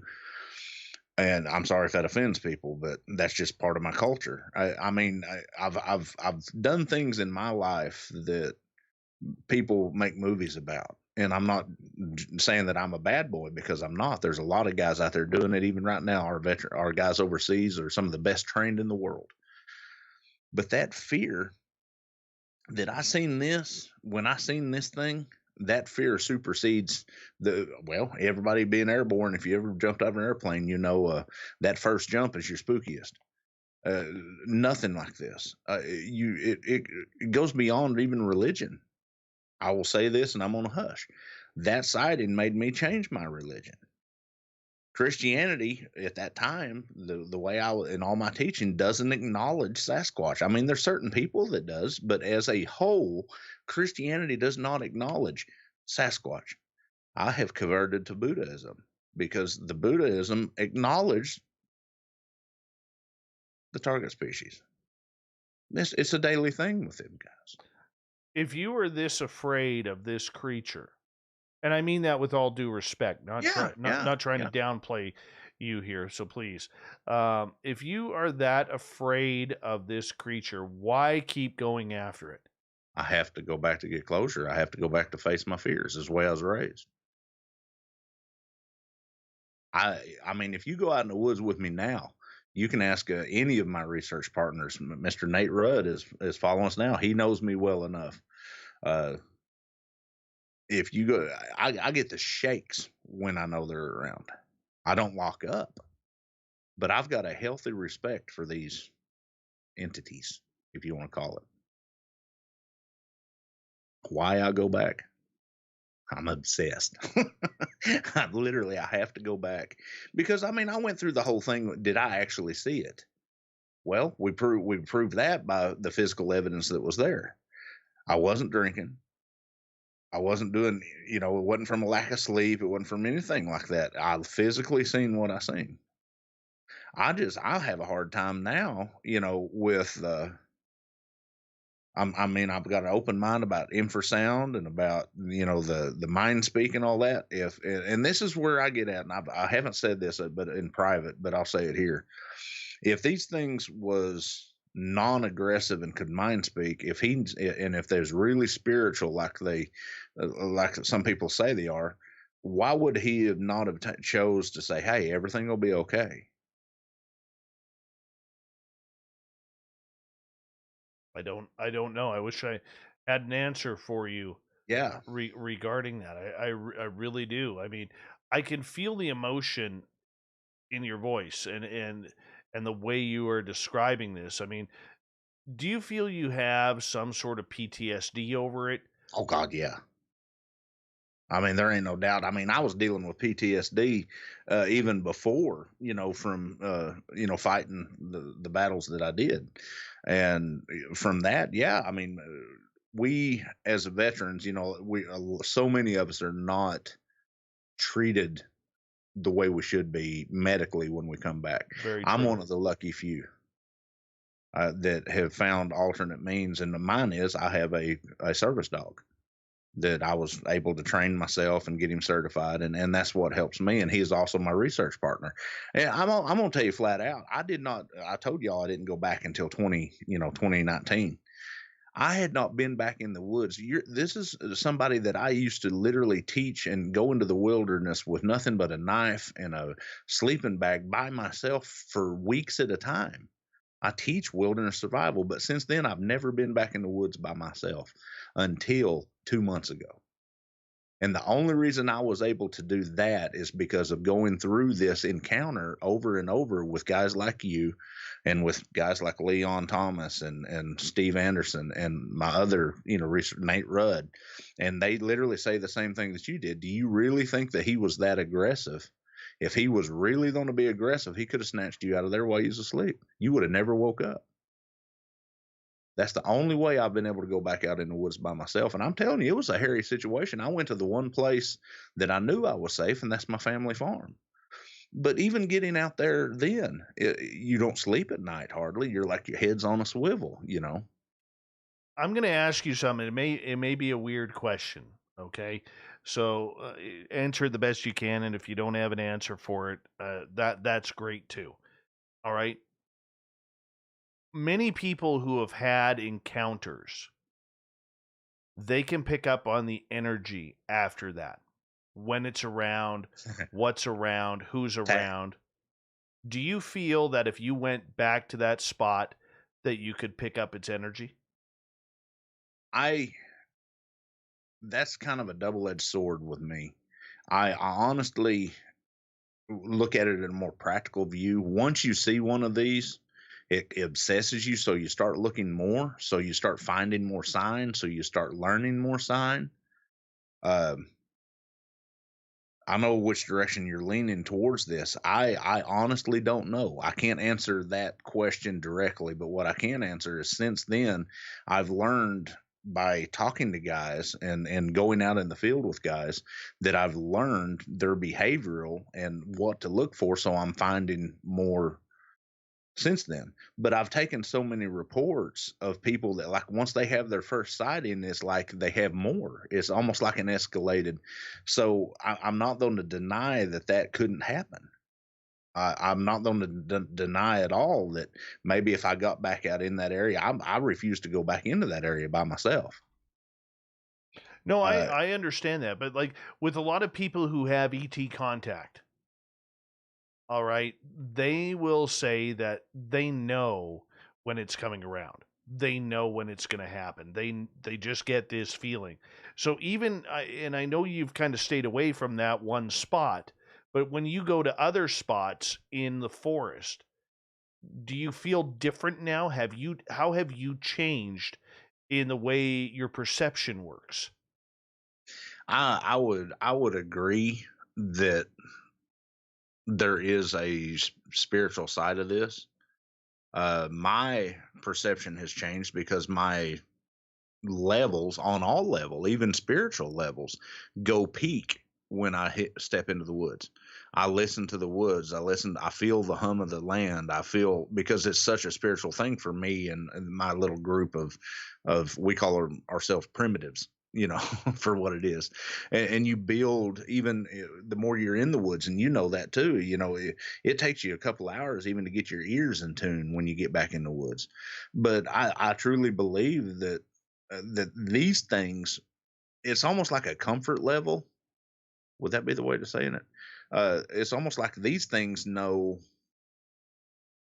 that you've had an encounter. So maybe that you've changed, or maybe there is an energy overlay there, because when we go into the woods now, since I had the encounter, it's like we almost have more encounters. I've never had another Class A. I've had a lot of audio anomalies and stuff like that. And since then we've had the stuff thrown at us and stuff. But I could say that there might be something there. I mean, there very well could be. And I'm trying to hide the W word here, away from you. But I'm someone who believes, and I have no problem saying this. I am someone who believes that this creature does have some sort of supernatural type ability. And the only reason why I say that is a few days after my sighting of the two, 4 of us got roared at from 50 yards behind my friend's house. Almost like it followed you then. It followed us. But right before the roar, there was this pixelation that was standing from the ground up to about 8-10 feet beside my friend's cherry tree. Like little square boxes. Like the Predator effect. Yeah. And then shortly after that, like 30 seconds later, we got roared at. Well, I'm gonna say this to say that. You're looking at a fella that literally lived for 3 years on the north side of the ridge of Skinwalker Ridge in Utah. That's a whole nother part of the show. I believe in all things paranormal. I have yet to experience with Sasquatch. I've went with a lot of folks that, for the lack of better terms, are more on the spiritual side. We won't say the W word. Mm-hmm. And they experience mind speak. They experience things, and I'm looking around and looking with a more practical sense. Maybe it's because I've closed myself off to it. But I'm not going to deny theirs. But I have not seen it yet. The thing that I seen was very physical. Every time I go into the woods, it's very physical. I see tracks. When people say they don't see any more sign, I see sign because I have a little bit different skill set. Plus, I have a $10,000 dog that's got a nose that'll sniff out anything. And that's a whole another part of it too. But I am not going to deny you might be the one that I need. I put an open challenge out every show. not in a challenge and not in a debate. I want to find people that have had spiritual experiences with the target species and do a practical analysis, a practical discussion about what did you experience, how did you experience, what was, what exactly did you. The only way we're going to make this crossover is to do that without competition. You know what I mean? Oh, absolutely, absolutely, and I fully agree. And if you do that panel, I want to sit with you on that. Oh, you're welcome to it. You're welcome anytime. I would be honored to sit on that panel because I do have questions. I don't want to sit here and say that this creature is full of magic because I really don't know what it is. I could tell you the way I'm leaning, and that is I do lean and do believe that there is something supernatural to it. What it is, I have no idea. I have no idea at all, Gary. But the one thing I do know is we got about 2.5 minutes here before we got to go to break at the bottom of the hour, is there is a lot of occurrences that happen to people, to indigenous people. Absolutely. That we are absolutely throwing that information in the garbage because we all want to be all sciencey. You know what I'm saying? We all want to be that scientist. We all want to do all this scientific stuff. But we are forgetting the major story. We are forgetting what this creature is about and what it may be about. And until we can disprove it, not by opinion, but by actual scientific fact, then we cannot deny that it's happening. That's my only point on this. Well, and it's a great point. I mean, and that is a prime point in the fact that, and I've got a way of explaining it. When we can't explain something, humans as nature, in a sociological standpoint, try to fill in the gaps with spiritualism. We've been doing it throughout society. I mean, throughout the history of society. But there is a metaphysical aspect to these guys that we can't explain. Call it, we're studying infrasound, we're studying electromagnetic fields. I think they're hypersensitive myself. I think that they can literally feel ley lines and they are attracted to them and such. Any natural animal, my dog, can feel electromagnetic anomalies. We as humans clutter our brain with this right here called technology, to the point that we, even the ancient humans, you mentioned it right, the primitives, the First Nations, all there's more to that than what people understand. We as humans, in the sociological in our brain with technology, have muddled that side of us. Each human has a fight or flight or a sixth sense, if you want to say it for that note. I've seen too many camera anomalies to say that maybe these things, and we discuss this stuff all the time, that maybe the infrasound can affect electromagnetic, or maybe they can do something electromagnetic. Myself, the way these things move is uncanny. I don't like to say that they're supernatural, but they're so natural that they're super human or super, And I would agree with that. We just don't know. The other point on that as we go to break here, photographs, video. We're not all that bad of photographers or videographers, yet it's always blurry. Absolutely. We'll get into that and more. I want to hear this Skinwalker story, man. We're going to get into that. Gary Spikes Jr. is our guest tonight, former U.S. Army Ranger, now chasing down monsters in the state of Oklahoma. Bigfoot talk, Skinwalker talk, paranormal talk. We got it all tonight on Spaced Out Radio.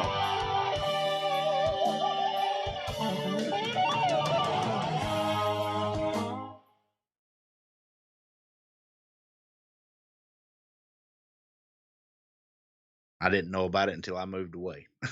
Well, what was that? I had your microphone down. I'm sorry. Oh, that Skinwalker Ranch. I didn't know that all that stuff was there and happening there until after I left. But we had a lot of crazy stuff happen up there in the Unita Basin. That's where I was telling you I had the cougar. Yeah. I had a cougar following me around that Unita Basin. But I lived there at Fort Duchesne, right on the north side of that ridge, for 3.5 years after I got out of the military. I had this kid in my office on Saturday. And I was working with him, one client. I shouldn't call him a kid. He was like 28 years old, 27 years old. And we were talking, his wife was there, and I didn't know her, but I knew her dad. And her dad and I used to talk aliens all the time in his airsoft store here in town. And so anyways, the young guy says to me, her husband says to me, he's like, I'm into Bigfoot. I know where all the sightings are. And then he says to me, just out of the blue, he goes, do you know that we have dogman sightings around here? I'm like, yes, I do. And when I'm at my daytime job, I don't talk a lot about my radio side. And he's like, yes, I do. And I'm like, wow. I said, last one I heard was a couple years ago, just up on the mountain. He's like, no way, that close? I'm like, yeah, that close, man. Oh yeah. I'm just getting into. I'm having a hard enough time dealing with the Sasquatch thing, and I'm just getting into the dogman because I've got a couple of friends that's had some good Class A sightings of dogman and very creditable guys, And I'm like, you guys, I'm having a hard enough time dealing with seeing a Bigfoot. I don't want to see a dogman. You know what? I will say this: I have not seen a dogman, Gary. But getting back to that whole energy thing. I was out cutting firewood. I had my little guy. He was about 3 years old, and it was my partner and I, and we were out in the forest. We took this logging road, and the energy was stuff that I had never, ever felt before. On that road, it felt evil. It felt dark. It felt angry. And so my partner says, let's just get out of here. I don't want to be here. And let me, if you go ahead. So I walk out in the forest, and I'm pretty. I try to be pretty spiritual. Okay, like when I go into the forest to cut trees, I will literally say to the forest animals, like, don't come in here. I'm taking the dead ones. I am not taking the live trees. Yeah. And what I'm doing here is I'm making you new paths. And I am saving helping save this part of the forest from any forest fires. So I put that out there very loud, okay? And then I fire up my chainsaws to kind of let the animals know that I'm working there. But on this day, I brought when I said that, I get out of my truck, I say that, and the energy comes right down, but it feels like you're being watched. Like something was watching every move. And like I said, I've been around Sasquatch, dude. Maybe it was a rogue Sasquatch or not. It didn't feel like it, if that makes sense. It's probably something else. Yeah, exactly. Well, so we finish up. I take down 2 trees there, cut them up, throw them in the back. I said, thank you. We're going down the road. We get down to the other part of the road, probably drive another 3/4 of a mile down this logging road. Get out of the truck, and dude, the energy is even thicker. And my partner looks at me, and I look at her, and I'm like, we're out of here. We're out of here. Didn't even get the chainsaw out. It was just like, it was time to go. Like we had worn out our welcome. Yeah. And it was time to go. And like, even talking about that story right now, like I feel sick to my stomach about it, man. Oh yeah. Yeah. And that's the whole thing, dealing with the things that we've dealt with, over time. And that's where, and don't ever think that I don't believe that Sasquatch cannot be spiritual or not have energy. I don't. I totally believe that they could. I've got a very practical thing about, like he was talking about here in Oklahoma, there's lots of burial grounds, Native American burial grounds and stuff. And me and my wife will be walking through the woods and we'll look at each other and say, nope, and turn around and go the other way. Absolutely. And you have to trust that feeling. Yes. You have to. Okay. Well, give me 1 second here. We only got 15 seconds.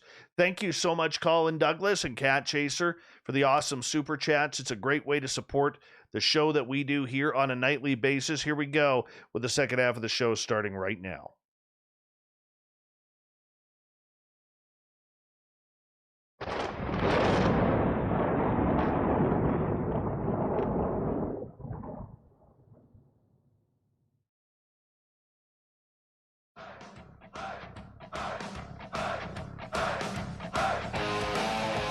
We pass the halfway point of Spaced Out Radio tonight.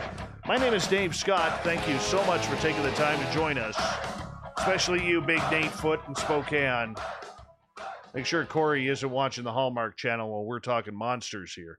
Want to remind you that if you've missed most of this show or others, check out our free archives by going to youtube.com/Spaced Out Radio. Do me the favor, hit that subscribe button. Our website is spacedoutradio.com, where we have a plethora of features for you, including rocking out to Bumblefoot and reading up on Captain Shirk's SOR Newswire.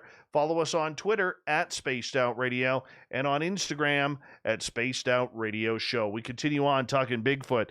Gary Spikes Jr. from Oklahoma, P3 Productions, is here, and I'll tell you, this is just a power show tonight of serious monster talk. Gary, thank you so much.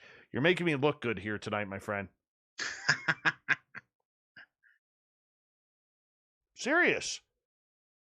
You know, but I want to talk Bigfoot just a little bit more here, and then I want to kind of switch gears because we only have you for about another hour here, if that. Yeah.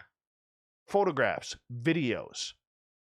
As in the previous half hour where we were kind of talking about what this creature is, I don't believe that everybody on the planet, the minute they see a monster, if we could call it that, because that's what it is in layman's terms, I don't think that everybody's a bad photographer. I don't think that everybody's a bad videographer. Yet these creatures, whether it's Bigfoot, Dogman, fairies, aliens, whatever it may be, we're always blurry. We're always shaky. Shaky, you can understand because of fear. Mm-hmm. But the creature always seems blurry. What do you think about that? A trail camera doesn't shake. What's that?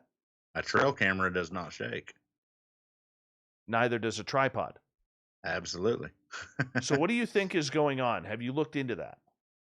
We're doing an ongoing study of different, there's so many different theories and everything on that. I myself think that with spiritual anomalies, that they literally alter the energy around them, because if they are on the other side, as we'd like to say, they have to take a massive amount of energy out of there. That's where you can have battery draining and lights dimming and the camera anomalies there.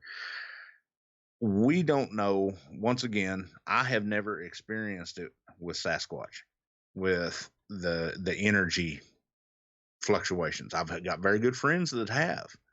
I've never experienced that. But we also don't know what infrasound can do. We do know that lions, tigers, elephants, even giraffes use infrasound. And we're even taking it as far as some of the clicking noises that we're hearing at night, we think might be the target species doing a clicking noise, maybe to be able to traverse at night better, almost like a sonar thing. But something that massive, is going to be able to do infrasound. And there are studies. There's some pretty pragmatic studies. I've got about 16 papers here I've got to read through about infrasound actually messing with the metabolism of somebody. Now, with the cameras, I'm not going to put myself out there to say that infrasound's messing with the cameras.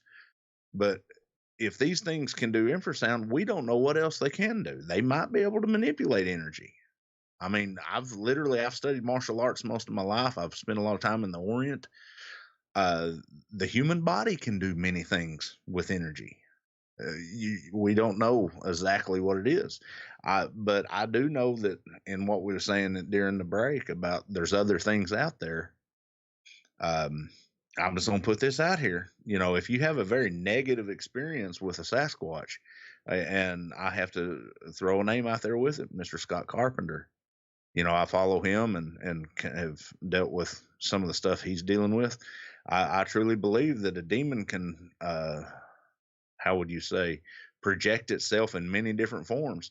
And who says that they're not projecting themselves as a Sasquatch? Could very well be. Or an alien entity, either one. That takes it to a whole different level, man. Absolutely. But I can give you reports to back it up. Yeah. How many reports do you hear of a Sasquatch with red self-ambient eye shine? Quite a few. Dogman as well. Absolutely. What is one of the most prominent things of demon? If somebody sees a demon, red eyes. The red eyes. Here's another thing too. I don't believe that Sasquatch they can be as aggressive as that, because anybody can be. I mean, look at some of the atrocious things that we as humans have done and other animals. But we do know, it speaks in the Bible, that when they cast Legion out, those demons went and possessed a bunch of pigs. Who says that the demon's not influencing or possessing a Sasquatch to do some of this stuff, like the missing 411? But there are other things, being here in Oklahoma, and like you was talking about where you're at too, there's other things out there besides Sasquatch. And if a Sasquatch is a sentient, which I truly believe they are, I believe that they're a cognitive sentient being. You asked me earlier, you wanted to ask me what I thought they was. I think they're I think that they're a like a Neanderthalic type person. They could be a Neanderthal that has come down. If you look at the Neanderthal skeletons, they have twice the density of bone structure that we do. What does a dense bone structure mean? More muscle mass. When we do the forensic covering, where they're doing the facial structure of a Neanderthal, I'm not an expert on that, but it looks awful human. We have a tendency to put humanistic characteristics in everything that we do. But I believe, I'm not going to say that they can't manipulate cameras, but I do know one thing. I truly believe that they can sense where they're at, because we've hidden trail cameras in the craziest places you could find and go back and the things be ripped off the tree and thrown about 20, 30 yards or disappear completely. And we know there hasn't been no people in there. And that's the same thing with us. We put a trail cam up at our gifting site where we were starting to get action.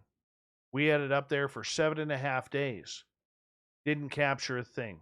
No birds, no mice, no deer, no nothing for 7.5 days. That's interesting. Don't get it. Maybe the camera faulted. Did it show any time anomalies on it? It showed us coming in or leaving, and it showed us coming in. And yet, in the previous, we were getting action. We were getting Did the action stop after you put the...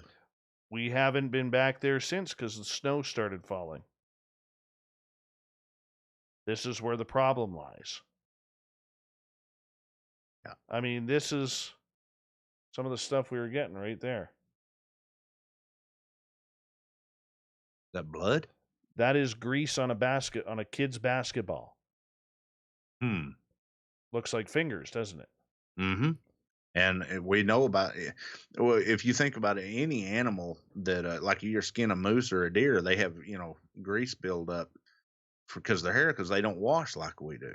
And that's one of the most common things with Sasquatch is the greasy, for oily skin. That's interesting. I've always wondered, I've had a lot of discussions with people about, they say, oh, we've seen Sasquatch and Dogman in a graveyard at night. Well, I'm like, well, 90% of the time, you can't really say that now, but in the past, 90% of the time, humans don't go out at night, especially the graveyards. So you're going out there to investigate paranormal stuff and you see a Sasquatch.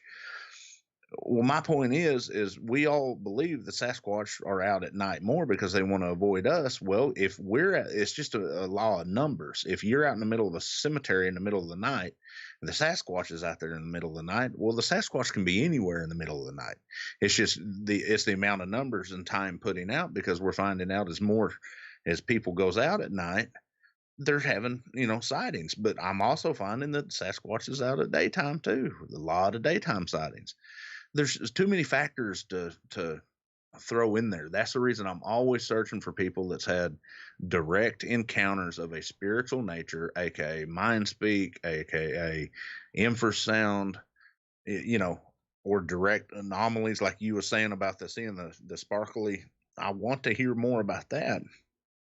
And then let's sit down. I have a certain set of questions that I ask because of being a tracker and being outdoors. Well, what was the temperature like? Was there rain at that time? Was there any mist? Because some folks, where was the thing standing? Was there a lot of grass around? Some folks don't think about that kind of stuff, and that always affects things. You've seen other anomalies in the forest. Oh yeah. Describe what you've seen. You're talking about the kind of the misty thing. I truly think I've been, and that's the whole thing. I've never been able to put Sasquatch with it because I've never seen it happen. But I've been walking through the forest and literally see, like, in between two trees, it looks like somebody pouring a waterfall. One a real slight waterfall through it. It's just like a little distortion. That a lot of people say that's like a vortex. I've seen literally sitting in a deer stand, and my father is 70 yards up the hill and his son's coming up. We got in there in the middle of the night.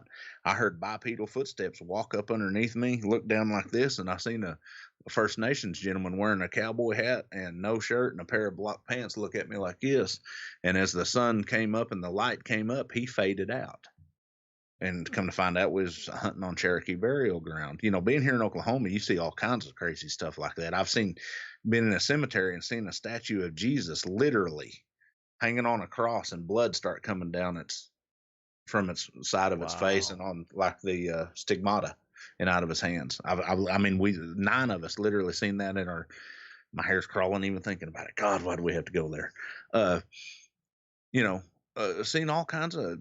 I've seen dogs, wolves. They say there's not big wolves here in Oklahoma. I've seen 140, 150 pound wolves walking around down here. Whether they're real or they're dog man or I could get into some famous places down here that's got, stories of all kinds. And it's funny, like you were saying, it's like it overlaps.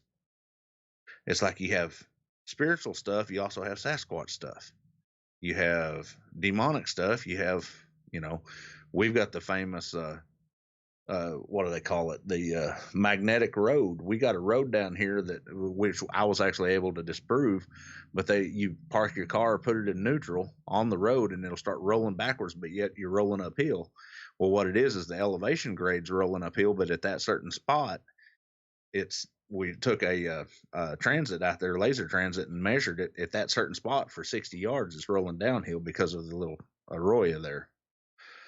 We have, Brown Springs, real famous for dogmen and Sasquatch and a whole lot of ghost activity. But we got, the typical spook lights, stuff like that. But you said you wanted to get on, Skinwalker Ranch. When we lived up there, I don't know how many times we was actually working on a ranch, and how many times we would be tracking a missing cow or a calf, and it literally, like these cows and calf, would go to the north ridge. Okay, we lived on the north. Go to the south ridge, which actually overlooked Skinwalker Ranch, and you would walk to the edge, and it's like they walk to the edge of the ridge and just jump off. And you look down below, and there they lay. Like something either drove them off the edge of the ridge, or they just walk off the edge of the ridge, always heading south. It's crazy. Living there, people talk about the lights in the sky. That's one of the most common things for the Unita Basin. The Ute Indians there all talk about that, and I've seen them. I've seen St. Elmo's fire up there on Flaming Gorge. I've got a little story I'll tell you. Well, I'll say it here. Flaming Gorge Dam is where I had my one after-death experience.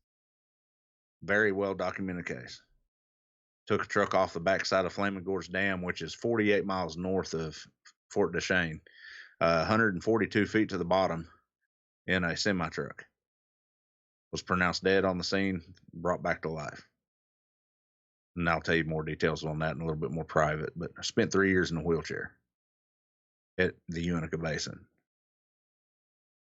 There's things up there that scare me. I've been all over, but that place is creepy. That whole basin, it's not just Skinwalker Ranch. Everybody talks about Skinwalker Ranch. It's that whole basin. That's what I've heard. The ranch is just the popularity of it. Yeah, yeah, it's the whole thing. I mean, you go just you go down south of Fort Duchesne, down there where they call it Twin Rivers, I think it is, and that area down there is twice as spooky as Skinwalker Ranch. I mean, they have even to this day they have Native American folks down there disappear.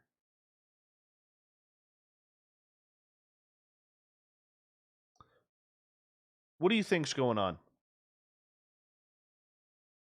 with all With of all this? of this, with all of it, With all of it, what do you think's going on? See, now you're putting me on the spot. Yes, I am. That's my job. I believe there's a battle. I honestly believe that there's a battle in between good and evil. I believe in being Buddhist, but religion's religion, spirituality is spirituality. You look at all the ancient religions. You look at the Aztec, the Sumerians, the Aramaics, Islam even talks about it. Christianity talks about it. We're at the end of times. I don't know if it's a veil in between dimensions opening up and coming across. I mean, we've had so many discussions with different people of different philosophies, whether it's, if you want to take it apart, if it's Mother Earth is coming apart herself, which she very well could be because of the power grids messing with her magnetic fields, and the way we're destroying the earth, it seems like we're having an escalation of spiritual anomalies and metaphysical anomalies out of the ordinary. I mean, just not last year, just a few months ago, the Pope comes out and acknowledges UFOs. They literally just put into a bill in to release a bunch of papers from the CIA. Just last month? It's true. It's true. But for you, okay, is it a spiritual warfare that is coming to fruition here, Gary, in your opinion? Or is it the fact that, we're tired of the same old, same old? So we're going out, we are investigating. Ghost television has done wonders for wannabe ghost hunters and wannabe cryptid hunters and UFO hunters. That's where we've seen a major increase. We've seen an increase in the technology that is being used, the cameras that are being used. So could it not be just relative, growth of the community that we are starting to get more because it's not as taboo to tell the stories about what's happening? I honestly think that it's been happening forever. But as a society, throughout the past, we've had certain, how would we say, communities that has wanted to squelch it. Well, now with the advancement in science, the advancement in knowledge, because we all know that in the last 100 years, I mean, look, since 1950, how technology has grown. But I honestly believe that now, with the massive technology and the massive people, and it's a combination of both, but they are finding out that they can't squelch it no more. These certain communities, whatever they are. I'm not big into conspiracy theories, but if you look at knowledge is power, and I hate to, for lack of better terms, certain communities throughout history have always wanted to keep people dumb and in the dark, like a bunch of mushrooms, and they're finding out that they can't do it. I even get into conversations with people about miracles, spiritual healing and miracles. And when science to me proves that a miracle can happen, it doesn't knock the miracle, make it any worse. To me, when science proves that, well, prime example, the Red Sea, how it parted. I watched there was a documentary put out about how everything had to align just perfectly, a certain wind or tectonic plate shifts or whatever to cause that to happen. It doesn't make it any less miraculous. To me, it makes it more, knowing what all it takes to make that happen. Look at our medical. Look at what we're doing in the medical field. I myself spent 3 years in a wheelchair. They said I'd never be able to walk again, and now I'm tromping around hunting for Bigfoot. I worked literally 14 hours today doing carpentry work. That's a blessing, and that blessing came from the knowledge of man. The Creator gave man that knowledge, and He gave me a determination to be able to manipulate my body enough to get it back in shape. We are in a very important time, I think. Would that be the best way of putting it? In we're literally almost to the verge of proving everything spiritually with science. Makes sense. I have to be very careful how I say that. Even, and if you take it to the point of the spiritual side of things with Sasquatch, and you talk to, listen to certain entities in the community. I don't want to say their name out of respect because people might take it either way, but they say that even the Sasquatch are coming out and saying the reason we're coming out and seeing more people, letting you see us more. I'm not saying I believe this. I'm just saying this is what people has told me, that the reason they're doing that is because it is a coming of the time of enlightenment for all races. How many more UFO sightings are we having? And how much quicker are we getting to the point of disclosing on that? Yes. It's like an escalated, like a snowball rolling downhill, getting bigger and faster as we go.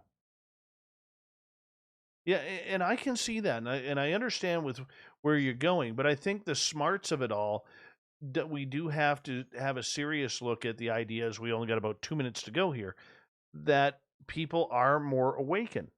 And the more that they step away from mainstream belief, mainstream Absolutely. religion, mainstream living, the Absolutely. more they are going to have their eyes open to phenomena that might be out of their control. Well, you looking in my life as a young man, if you mention Sasquatch, oh, that's demonic. If you mention ghost, oh, that's demonic, unless it was an angel. Or unless it benefited, and I hate to put it that way, unless it benefited the conversation at the time with whoever you're talking. Oh, it's demonic. It's either good or evil. Well, I don't think it is that way. I think there's multiple entities out there that are pulling strings in different directions. For lack of better terms, I love putting it this way. It's almost like a Stargate thing. You have multiple tribes and multiple gods.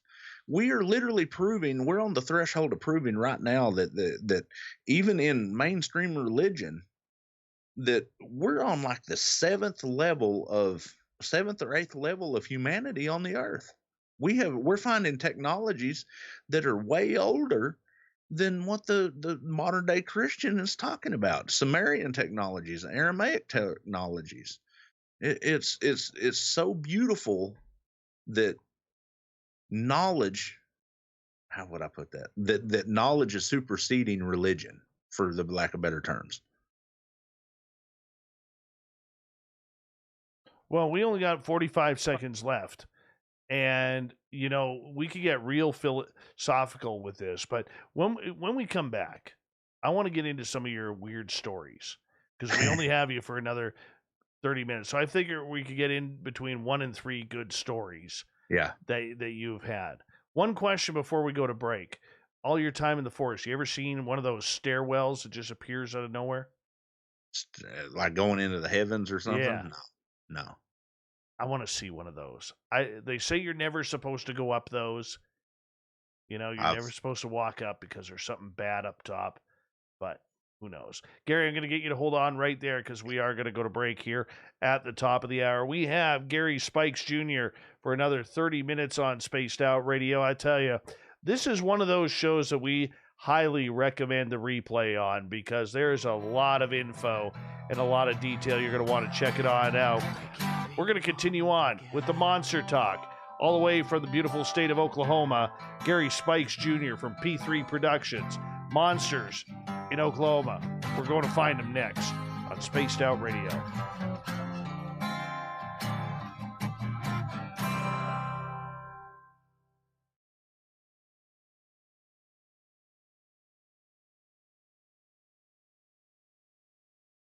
All right, my friend, I'm going to quickly run my dogs out again. I'll be right back, okay? Yeah. How about advertising on Spaced Out Radio? Our sales department is waiting to hear from you, and we can work around any budget. From commercial spots to banners to special promotions, there are many opportunities to get your name and product out to our SOR listeners. For a price guide and more information, please contact us at sales@spacedoutradio.com. Hello, space travelers. It's me again, Carl. Don't forget to join the Space Travelers Club for just $5 a month and follow Spaced Out Radio on Twitter at Spaced Out Radio. Our Instagram, Dave Scott SOR. Our Facebook page is Spaced Out Radio Show. Our archives are free at youtube.com/Spaced Out Radio. Come woo it up with Spaced Out Radio today. Bye! Hello, this is your guitar man, Ron Bumblefoot Thal, and I have to tell you, I love the response I get for Little Brother is Watching from Spaced Out Radio fans. It's amazing how music can inspire and make people think deeper about what's going on in the supernatural world. You can head over to my website, bumblefoot.com, to check out my music, my guitar workshops, my touring, even check out some of the hot sauces that I'm working on. And make sure you keep on listening, because with Spaced Out Radio, you know Little Brother is watching. I'm feeling a little spicy tonight. What to do? What to do? Why not get Bumblefuck? 4 million Scoville units of pure hard rock. Bumblefoot hot sauces come in 3 flavors. The burning Bumble. Tone it down a bit with Bumblicious and throw the sauce on everything. Spicing up. Bumble me, baby. Bumblefoot hot sauce. Get it today at kajans.com. We all know on Spaced Out Radio we love a good beard and mustache, so why not take care of your facial hair with Mighty Moose Beard Oil? Made in Canada, we're taking care of beards and stashes around the world. We use 100% natural ingredients with our oils and balms to make your whiskers feel silky smooth. Use promo code SOR2019 at mightymoosebeard.com today.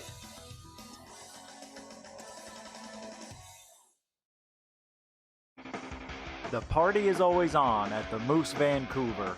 The Moose Vancouver is where you want to be when visiting Canada's West Coast. Open until 2 a.m. nightly, the Moose cranks up the rock while serving some of the best rated food in the city. The menu starts at $6.95. Why party anywhere else in Vancouver when the Moose is right there? Get your horns up and rock with the Moose, the official party bar of Spaced Out Radio.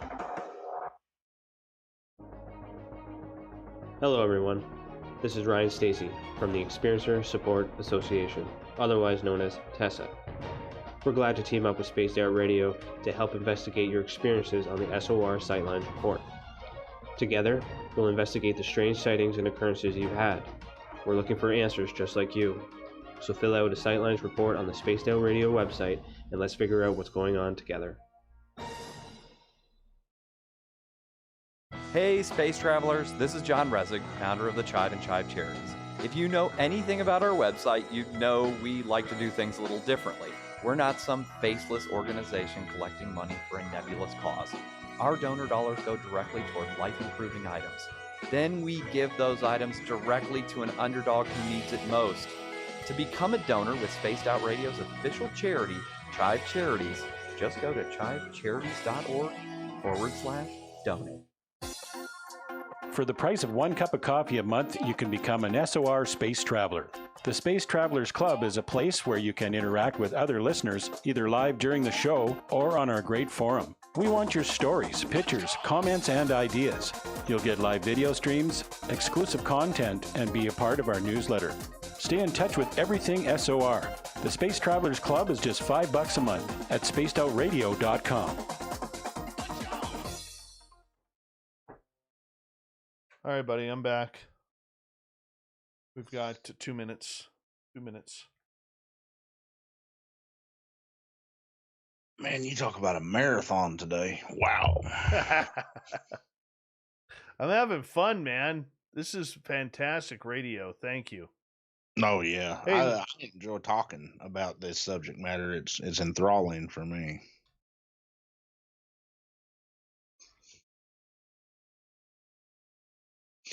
Have you ever heard of the Oklahoma octopus? No. Yeah, it's I mean, you can Google it, and they got a lot of different deals about it. But we actually, there's no way that an octopus can, run in brackish water. Mm-hmm. But sorry, I'm getting texts from all over the place. We've actually figured it out and proven what it is. I mean, very simply, the simplest thing, but people wouldn't believe it. But when I tell you, if you want me to, we'll cover that in a minute, and you'll be like, "What?" And I'm like, "Yep." And then we got like you're talking about crazy stuff here, and most of my stuff, I'm very practical about when we do investigations. Like paranormal investigations, I truly believe people need to get away from technology because they try to use electricity or electronic instruments to prove an entity, but energy can be manipulated. Like using voice boxes. Well, you can send radio waves from another room or from 100 feet away. I hear you, dude. Hey, give me a couple seconds here because we gotta come back here on the show.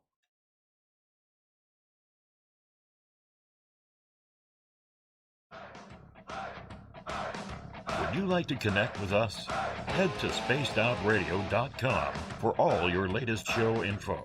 Now, back to Dave Scott and SOR. Third and final hour of Spaced Out Radio is now underway. Thank you so much for tuning us in. I'll tell you, if you've missed a lot of this show, you're going to want to hear it again. That is for sure. We welcome in everyone listening in on our terrestrial affiliates around North America, digitally on TalkStream Live, Revolution Radio, and KPNL. All of our archives are free at youtube.com/Spaced Out Radio. Just do old Davey the favor, hit that subscribe button. The Desert Clam has set the password for tonight in the SOR Space Travelers Club. Katabothran. Katabothran is your password. Use it wisely, Space Travelers, as the Clam sets a password each and every night right here on Spaced Out Radio. Our website is spacedoutradio.com, where we have a plethora of features for you, including rocking out to Bumblefoot and reading up on Captain Shirk's SOR Newswire. Follow us on Twitter at Spaced Out Radio and on Instagram at Spaced Out Radio Show. We continue on tonight with Gary Spikes Jr. from Oklahoma's P3 Productions. He's a podcaster, researcher. This guy is a plethora of knowledge when it comes to the cryptid world and the paranormal world. Gary, welcome back. Howdy you once again. You can tell I'm getting tired. What time is it up there? Well, it's late. Let's just say it's late. How do you do this every night? I'm stupid. Love what you do. I love what you do. You know what? I'm a night owl. So I could either be doing this or sitting in front of my television watching reruns of shows that I like and shows that I want to like and shows that I dislike. So I choose this because it's a lot more fun. It is. It is. And it's enlightening too. I mean, I've made that chat's blowing up about that Oklahoma octopus. Well, let's talk about the Oklahoma octopus. What do you mean by that? Yeah, I mean, it's even they did a episode on Monster Quest of it, but they literally say that here in Oklahoma they found octopus in the lakes. Well, we got three factors here. There is not a single non-man-made lake of any substantial size on any substantial river in Oklahoma. All of the substantial lakes are all man-made, and they're all less than 75, 80 years old. So if we was to get octopus here, they would either have to come up a river, which can't happen because of the brackish water, or they'd had to been released here. But we've for years and years, even some of the First Nations going back, hundreds of years, talk about an octopus that pulls people under, and then when they pull them out, they've got multiple bites all over them, or when they describe it as like an octopus is something wrapping around them in multiple genuines and pulling them under. I've got a very simple explanation for it. Breeding balls of water moccasin snakes. Interesting.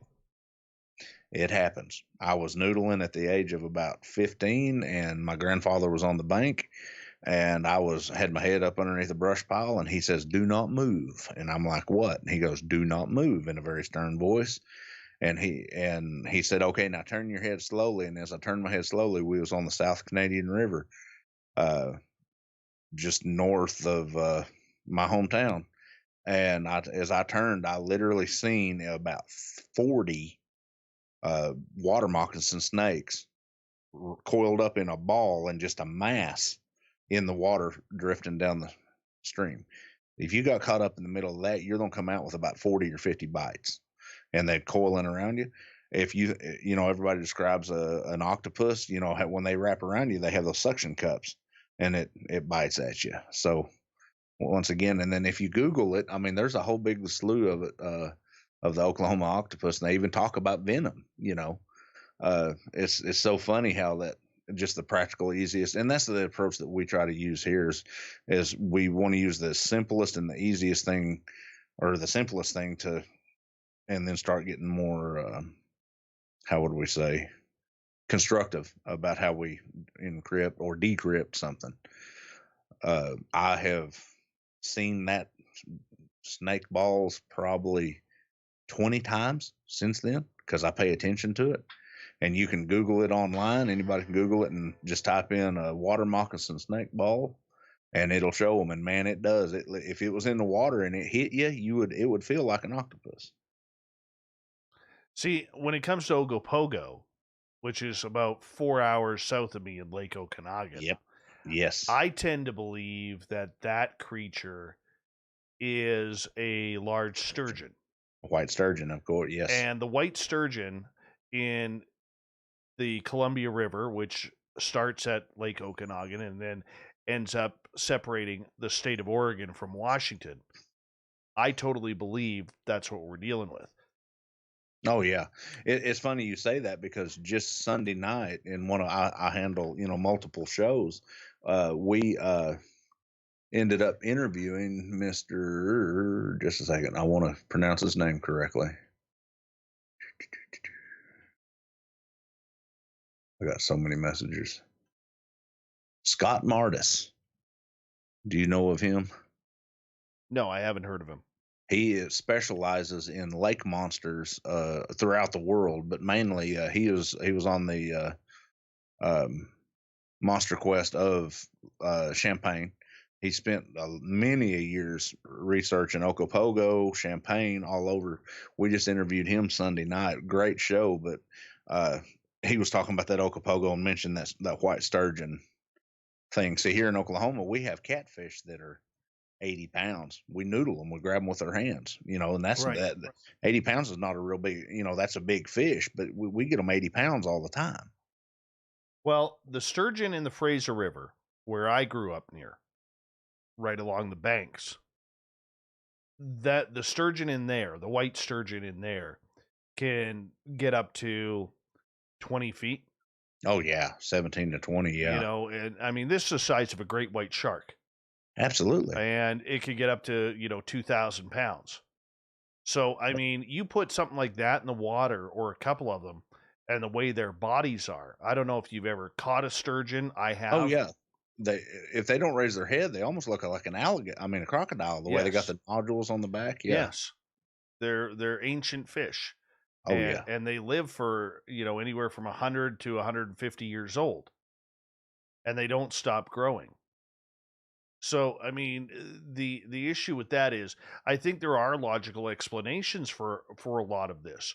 But when you hear people talk about puckwudgies or gnomes or Yes. little trolls or little nymphs running around the forest trails, I mean, how do we account for those types of sightings that people are having? That's a very interesting subject matter, because I have had one experience with what you would call, down here we call them a puckwudgie, or a little person. We was doing actually a tracking seminar with dogs with my dog, and I had two bloodhounds on the trail. They alighted on something. And when I was able, I keep them on a 14-foot tether, so they'll move forward, on the trail, and I'll move forward with them. So I'm tracking behind them. I know each one of the dogs' tracks, and literally in between the tracks was a 3-inch bear, looked like a bear human print with like an inch claw on them. My first thought was a raccoon track, but you ain't gonna get no raccoons down here with a 3-inch track. And then the next thing would be a bear, because a bear can sometimes, their foot will lay up like a human. But I don't know of any, unless it was a baby, a very young baby, that would have a 3-inch track. That was just the weirdest thing I ever seen in my life. And the dogs was acting real strange that day. That was to me physical evidence of something anomalous here. But they seem to be more frequented in your area, Montana and on farther north up in the mountains. I'm gonna shoot you a question. What's your thoughts on the, how would we say, the real big Sasquatch or the mountain giants? Because I know they're prevalent in British Columbia. They say they are in Montana, all the way up.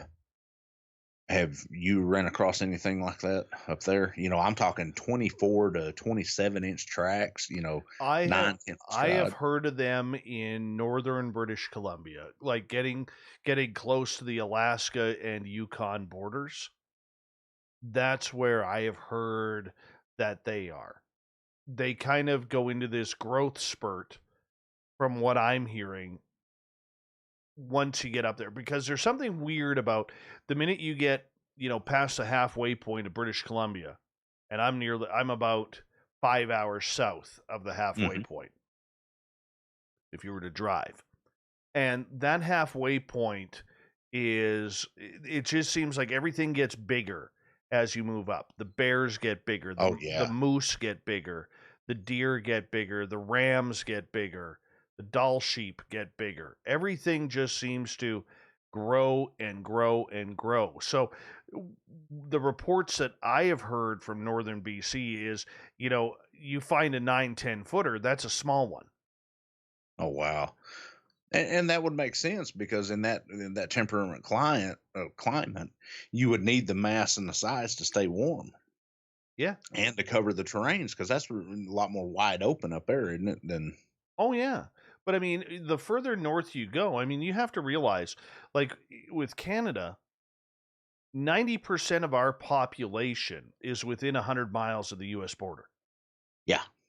So the further you go up, sure, there's bigger, there's some big cities. Okay. Now, when I say big cities in Canada, we're talking, 100,000. You go over to Edmonton, Alberta, you're looking at about 1 million. You go north to Fort McMurray in Alberta, you're looking at about 150,000 that are all in the oil industry, where there's a lot of sightings and UFOs around there. You go through this.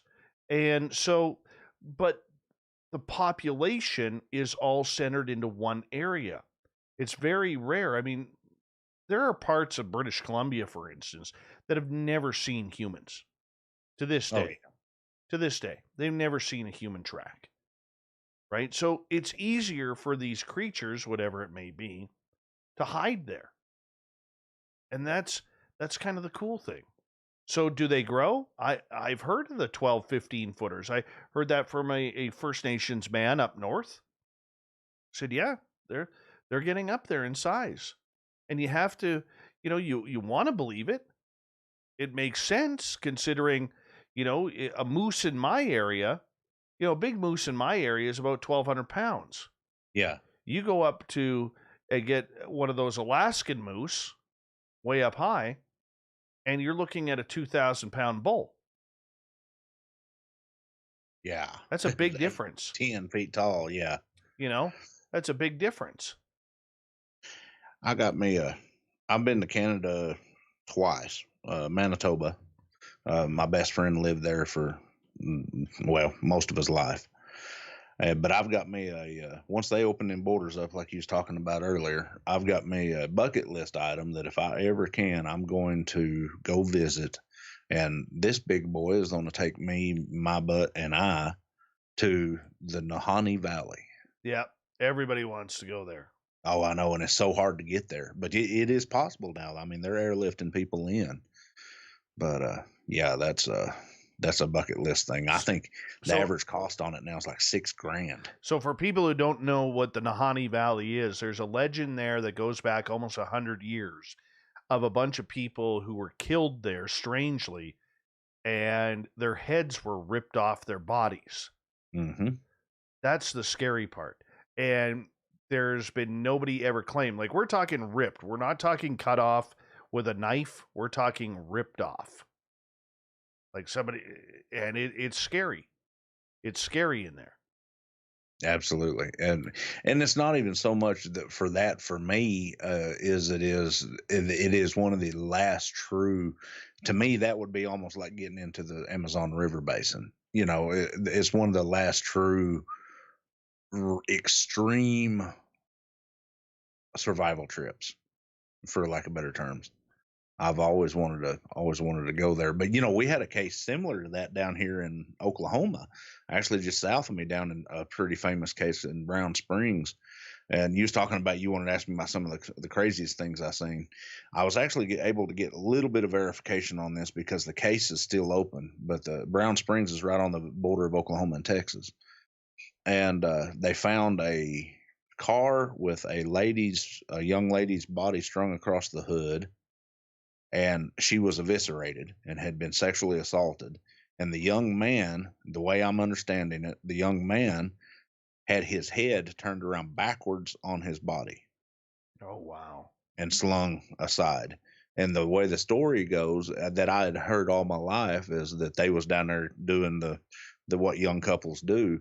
And the only thing we could figure is maybe a young Sasquatch or a Sasquatch came up and wanted to do it too. And slung the guy aside and then did what he did to her. And the way that we verified it is I actually had trained some dogs for Carter County, which is in that county. Sheriff's Department, and was able to talk to one of the officers there, and he did verify that in that time frame they did find the two bodies. And he couldn't say no more because it was a closed case. Was quite an interesting for me. We actually are planning a little expedition down there. It's literally like 40 miles from my farm, but that's one of the crazier things here in Oklahoma that we have had happen. And who could turn somebody's head around backwards on the body? No, I don't think a human's going to do that.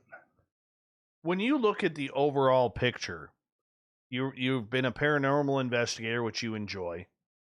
Cryptid investigator, you've looked into all sorts of weird cultural stuff in your area. Do you think it's all tied together?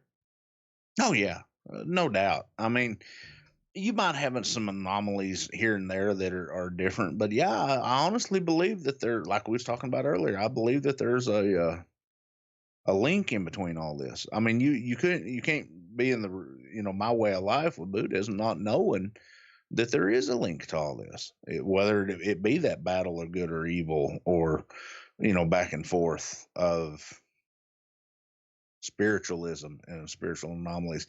And that's something that you had alluded to earlier. It's kind of a change of subject, but it's not. You said that you had an alien encounter. I've never per se, I've seen UFOs, but I've never had an alien encounter that I know of. We always chalked them up, like things looking of that description, looking into windows. And as a kid, we always chalked them up as demonic. Well, as I got older, maybe the demonic stuff is alien. Could be. We don't know. Or maybe we don't know. Is alien from another planet, or is it from another dimension? Is a demon just a different rendition of an alien? A spiritual rendition of an alien? Just like, you was talking about Skinwalker Ranch, about, as soon as you said the shimmering, like you said, the pixelated. Yes.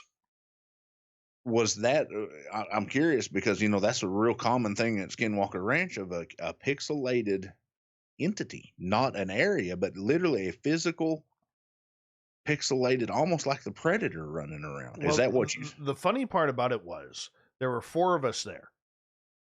Only 2 of us saw the pixelation. The other 2 couldn't. Really? Yes. Maybe angle of we were standing all side by side by side. Wow. So it's just an interpretation of your eyes, or maybe your spiritual. Don't know. That's interesting. Don't know. But Bruce Maccabee, famous scientist, one of the aviary, his wife had an encounter with one of these predator type beings while she was hunting in a deer stand on their property. Yeah, they're at Skinwalker. No, not at Skinwalker. Oh, okay. This was on their property. I think they're up in Minnesota or someplace like that. Okay. Yeah. And it's actually at the end of David Paulides' Missing 411 Hunters. Oh, that's the one where, okay, yeah, where it actually, she's seen it coming across the, yeah, I remember that. Well, I was trying to think the one in Skinwalker was, nobody was hunting. I think they just seen it going across the creek. But, and I've heard people say that, Bigfoot cloaking can do that. But once again, I've never seen that or even evidence of it with Bigfoot. I think there might be other things out there besides Bigfoot that we are mixing in, but we don't know. But I do think it's all connected. I think, like you said, I totally agree that it's all connected. We just got to be able to put the facts and put it in order and then figure out a response to it. And if it is all connected, where do we come in this case? Sorry, Bruce Maccabee, according to Rich. Thank you, Rich, in the chat room. Is in Ohio. Ohio. I apologize, but I should have said Ohio because everything screwed up happens in Ohio. You ain't joking, man. That's the truth. I used to hate, and I say this with compassion. I used to hate doing tracking and survival seminars in Ohio because there's so many things going on out there. I don't even want to get into half of it. It's like things that I tell people Ohio's like South Texas. Everything wants to kill you. Isn't that right? Isn't that right? My friend, we've got 2 minutes left with you. Gary, this is a show that has flown on by, and we're definitely going to have to do this again. We are definitely going to have to do this again. But do me a favor, tell everybody where they can find your information, your podcast, and your research. Okay. We're just a small deal. We're on YouTube under P3 Productions. You can also find us on Facebook. Folks, this sounds silly, but it's the easiest way to find it. Just go on search on Facebook and type in Graveyard Cowboy. And there's a funny story behind that, but I don't want to get into that. But that's the easiest way to find us on Facebook. I mean, I don't put a lot of stuff out. I'm not about, really, it's more of a personal thing for me. But be P3 Productions on YouTube, and you can Graveyard Cowboy on Facebook, and email would be TRIPLES bear@gmail.com. Yeah, that's fantastic, man. I really do appreciate getting to know you here. And the one thing that I like about you, Gary, and I have no problem saying this, you could tell just in the way you speak, you're very down to earth on this. You're not trying to form someone's thoughts. You're not trying to make them think the way you are, say your research is the be all and end all. I think you're doing it the right way, man. And there's not a lot of people that we could say that in these communities. And congratulations for being that guy. You're that guy, man. Thank you. Yeah, I really do appreciate that. I honestly, my whole purpose in this, and I'll be honest with you, is that for enlightenment. And for all of us and I hate to say it this way, but us as a species to be able to walk with these others, whatever they are, whether, of the good side. I'm sure there's probably some evil ones out there, but I'm putting that open out there for anybody out there. Please contact me. I am seriously wanting to get with folks on the Sasquatch side of things and do more of the spiritual side of it, because I am so physical and so practical, and I think I might be missing something somewhere. Well, let's try and find that together. My friend, you hold on. We're going to take this to break here on Spaced Out Radio. Coming up next, we have the SOR Newswire and the Thought of the Dave. Big thanks to Gary Spikes Jr. Can't read my own writing, for being on the show. We'll be back. Spaced Out Radio continues right after this.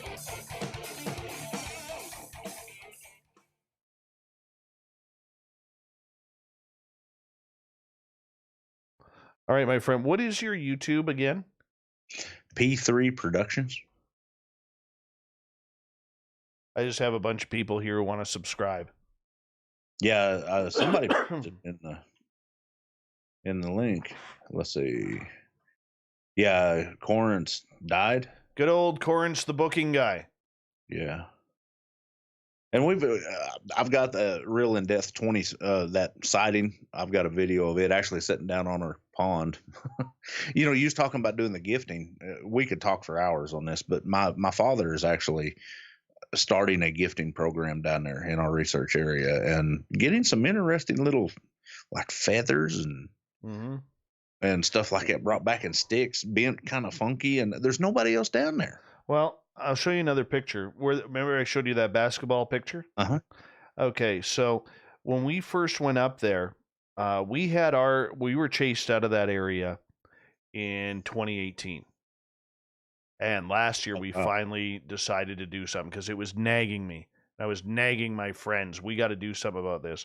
So I brought up some toys. And one of the toys that we have, I put, where is it here? You can see in that picture right there. See that that purplish blue ball in the tree? Okay, so that is, when you go to the dollar store and it's got a bunch of gumballs in there and you pop it off. Yeah, the plastic. Yeah. So it looks like a giant sucker, right? Yeah. So we put that there, and a friend of mine put an old 1960s Canadian nickel on a dead tree that was rotted out on the ground. His daughter put a nickel on there. And so we go back the week later, her nickel is gone. We go back a week later, and now here's the weird part. My son, who is with me, says, "Hey, Daddy, what's that coin doing on the purple ball?" They set it down on top of. Wow. Well, here's the difference. That one there, okay, is a 2019 nickel. Uh-huh. Right? So the original nickel is gone. We now have a 2019 nickel 2 weeks later. Could it be possible that it was a human? Sure. Sure, it could. But, here's the thing with humans, and Science Bob really, really pointed this out. I don't know if you guys will see that on the YouTube side very well, but Science Bob pointed this out. When we as humans put things up somewhere, okay, what we're trying to do is we are trying to, we put things in safety areas, okay? We don't put things that are going to fall. Like that nickel here, okay? A heavy wind, a heavy snowstorm, heavy rain, is going to knock that nickel off. Yeah. Human nature would know that. You know what I'm saying? Yeah. Now, and see, yeah. Once again, there's another phenomena here. I know that we're seeing a lot of Sasquatch doing this type of stuff, but we're also seeing that on the supernatural side. Yeah. Well, the interesting part about it is where we put our gifting site is right by, what I didn't tell you was it's right by a crash site, Canada's largest unsolved murder, when an airplane blew up in 1965. And part of the wreckage is still in that forest, right where we were. Oh, wow. Yeah. So, my friend, I do have to run because I have to get ready for the news here. But thank you so much for coming on. We're gonna do this again, man. And sure. if you ever want to talk Bigfoot on your show, I'd love to make time for Definitely. you, man. I've actually got a slew of shows we'd love to have you on. Well, let's do it, man. Thank you so much. Are you on Facebook? Yeah. Send me a request, my friend. Where's the old Gary Spikes Jr.? I'm a bugging old Duke. Yeah, we are friends on Facebook. Are we? Yeah. I think that just happened. Okay, yeah. I'm a bugging old Duke in the chat over here. Good. That's another great guy. Yeah. He's got a great voice. Oh God, yeah, he does. Yeah, and he's got one of them sexy voices. Oh yeah, like him and old Vic Cundiff. Yeah, I got to run here, buddy. You take care. We'll okay. Talk to you later, my friend. Bye. Gary Spikes Jr., everyone. How awesome was that? Hey, big thank you to Vinster, Betty Spaghetti, Lynn Soes, Grendel, Colin, and Cat Chaser for the awesome super chats tonight. Thank you so much. Here we go.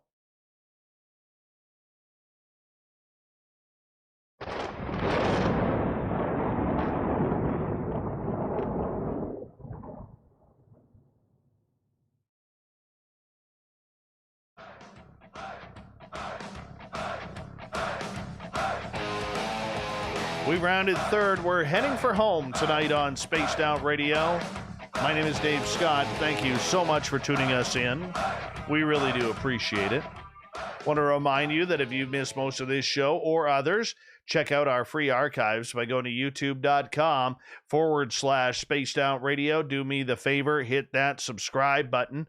Our website is spacedoutradio.com, where we have a plethora of features for you, including rocking out to Bumblefoot and reading up on Captain Shirk's SOR Newswire. Follow us on Twitter at Spaced Out Radio and on Instagram at Spaced Out Radio Show. Speaking of the news, let's do this thing, shall we?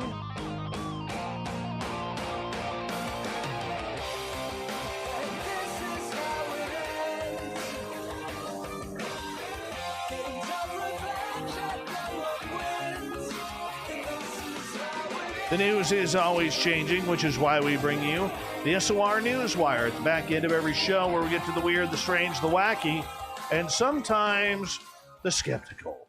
Remember about a week ago, we were telling you this story about Cleveland Browns starting quarterback Baker Mayfield reporting on Twitter that he and his wife Emily had seen a UFO. Well, Colin Cowherd, famed football radio show host, literally tore Mayfield up, saying, you shouldn't be talking UFOs. You're a big man on campus when it comes to the football world. Don't be talking that.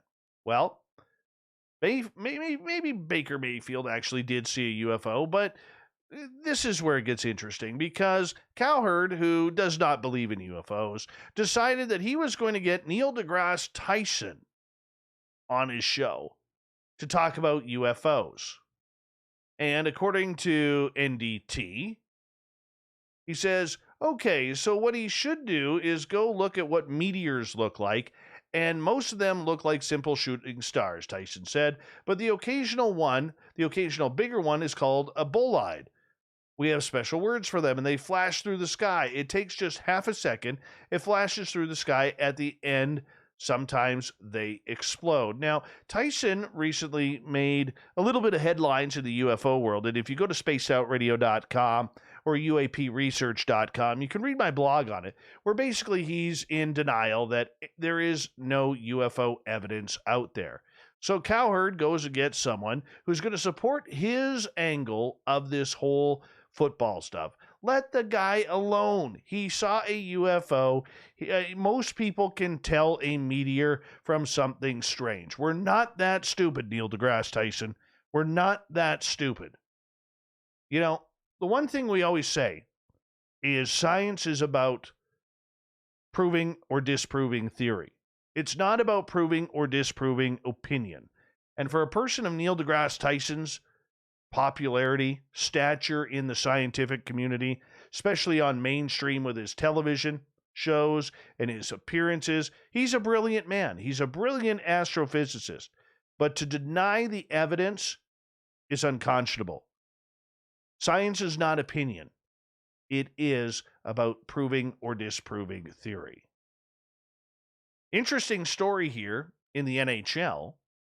The Vegas Golden Knights were forced to scramble and find a new hotel when the one they were staying in for their game against the San Jose Sharks this past weekend suddenly closed. This happened as a result of the Fairmont Hotel filing for bankruptcy. The players were notified through their director of team services, Rick Bronstein, who told the players to pack their bags and bring their belongings when the team left for the game. The team had already eaten a pregame meal and taken an afternoon nap prior to this announcement. It was just a surreal experience, said Coach Peter DeBoer. Hopefully, this is just the end of the COVID year, but it was almost the topping on top of the cake for what the past year has been. For everybody in the world, just another thing thrown at you, another thing to deal with. Not that I am putting in the same breath as dealing with COVID, but it was just one of those things that we've got thrown at us. We will deal with it. The Golden Knights, by the way, ended up beating the Sharks 5-4 in overtime. And defenseman Nick Holden says, I think it was pretty seamless. Bronstein did a great job of letting everybody get their preparation, pregame nap, and all that stuff in. We just had to pack our bags like we were going to leave. Behind the scenes, everything was taken care of so we could just focus on the game last night and today. I think that's kind of funny. NHL team gets thrown out of their own hotel. Could you imagine? Wow. How would you like to be this kid? Caleb Anderson is continuing his educational journey and leaving his mark along the way. He is just 12 years old, and he's impressed folks around the nation when he started his sophomore year at Chattahoochee Technical College to earn his bachelor's degree in aerospace engineering. But now Caleb, because he hasn't accomplished that much at 12 years old, has something else to be proud of. He was recently accepted to his dream school, the Georgia Institute of Technology. The college announced this exciting news in a post on Twitter, explaining that Anderson would attend the school in the fall and continue studying aerospace engineering. Now, when I was 12 years old, it was a big debate, Van Halen, 1984, versus Def Leppard's Pyromania. This kid's going to be an aeronautical engineer before many finish high school in his age. Caleb learned sign language when he was just 9 months old, kept improving after that. He started reading a few months later, then was able to solve math problems around his second birthday. He was just 3 years old when he qualified for Mensa, a nonprofit organization for people who score in the 98th percentile or higher in standardized intelligence tests. It's essentially a club for exceptionally smart people, with members including actress Gina Davis. Though his knowledge is well beyond his 7th grade classmates, Caleb recently insisted that he isn't that smart. Number one, there are a lot of people out there who are smarter than me, he explained. And there are a lot of people out there who work harder than me, so compared to them, I'm definitely not smart. And the kid's grounded too. Wow. Great job by his parents. He always has the hunger and the thirst for knowledge, Caleb's dad, Kobe Anderson, says. His parents, of course, knew that their child was one of a kind, especially when they talked to other parents. As we started to interact with other parents and had other children, then we started to realize how exceptional this experience was because we had no other frame of reference. His mom says, hey, Mom, or he'll go to his mom, Claire, hey, Mom, I'm bored. This is not challenging. It's really not helping me grow in my learning, and I'm thinking I'm ready for college. My goodness. Yeah, by the way, in the second year at Chattahoochee Technical College, Caleb said he's been taking courses in physics, chemistry, and world and American literature. He has far surpassed me in math, so I can't help him anymore, says his dad. As he looks ahead to his future at Georgia Tech, Caleb says he hopes his educational experiences will land him an internship with Tesla and SpaceX founder Elon Musk. This kid is going places. What a brilliant young man. Brilliant young man.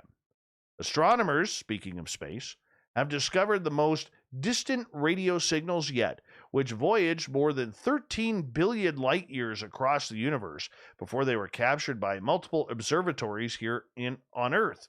The signals come from a tremendously powerful quasar, a special type of galactic core that radiates enormous amounts of light and energy. Scientists observed this particular quasar, known as P172 plus 18, as it was when the universe was only about 780 million years old, or about 5% its current age. A team co-led by Eduardo Banados, a staff astronomer at the Max Planck Institute for Astronomy in Germany, and a research fellow as well, basically said that they've spent years looking for extremely rare radio signals, hoping to confirm that they are indeed the most distant ever measured. Finally, on the night of January 12, 2019, the researchers captured clear observations of the flaring flung quasar using a spectrograph on the Magellan Bod telescope in Las Campanas Observatory in Chile. It was an exciting night. We were extremely happy. The minutes after we got the data from the telescope, we knew we had made an important discovery, the first human beings recognizing this object as a quasar and the most distant source of strong radio emissions so far. It's aliens. Always aliens. Now, this is freaky. A man in Mexico literally fell out of the hot air balloon basket. and he was dangling above the crowds as people started to gather to look in horror. Yeah, the footage, which can be seen on YouTube, shows a man hanging from the edge of a hot air balloon as it drifts up into the sky. Onlookers could be heard screaming as the group tugged ropes on the ground in a bid to try and pull the balloon back down. However, as he edged closer to the safe earth below, the man lost his grip and plunged several meters. Mercifully, he was able to break his fall by grabbing onto a rope before at last being lowered back to the ground. Authorities are now investigating the hot air balloon company, as well as similar businesses in the area, to make sure they have the necessary permits and security measures. A few years back, a hot air balloon in Australia had to make an emergency landing after it caught fire. There were 15 passengers and a pilot on board the balloon, which took off from the Wandon Park before grounding around 45 minutes later with the basket destroyed by the flames. One passenger, a 27-year-old woman, was taken to hospital suffering minor injuries as a precaution, but there were no other injuries. The National Commercial Ballooning Industry issued a statement that read, "The pilot of one of Australia's most experienced commercial hot air balloon pilots, with approximately 5,500 in command, hours that is, flew the aircraft under challenging circumstances, managed to land the balloon safely, then evacuated the passengers and himself." This is dangerous. I mean, but the guy holding on for dear life, did he fall out, or did he just decide, hey, I want on there, and held on as it started to raise? I don't know. Really don't know. Either way, he's lucky he's not dead. Lucky he's not dead at all. Okay, here's a gross one. Did you know there are some slugs that can shed their body and their head will crawl around until it finds a new body? Yeah, new research published in Current Biology describes this incredible feat of autonomy or self-amputation. The discovery was made in Yoichi Yusa's lab at Nara Women's University in Japan, which cultures sea slugs from eggs to adulthood across generations to better understand the slimy creatures.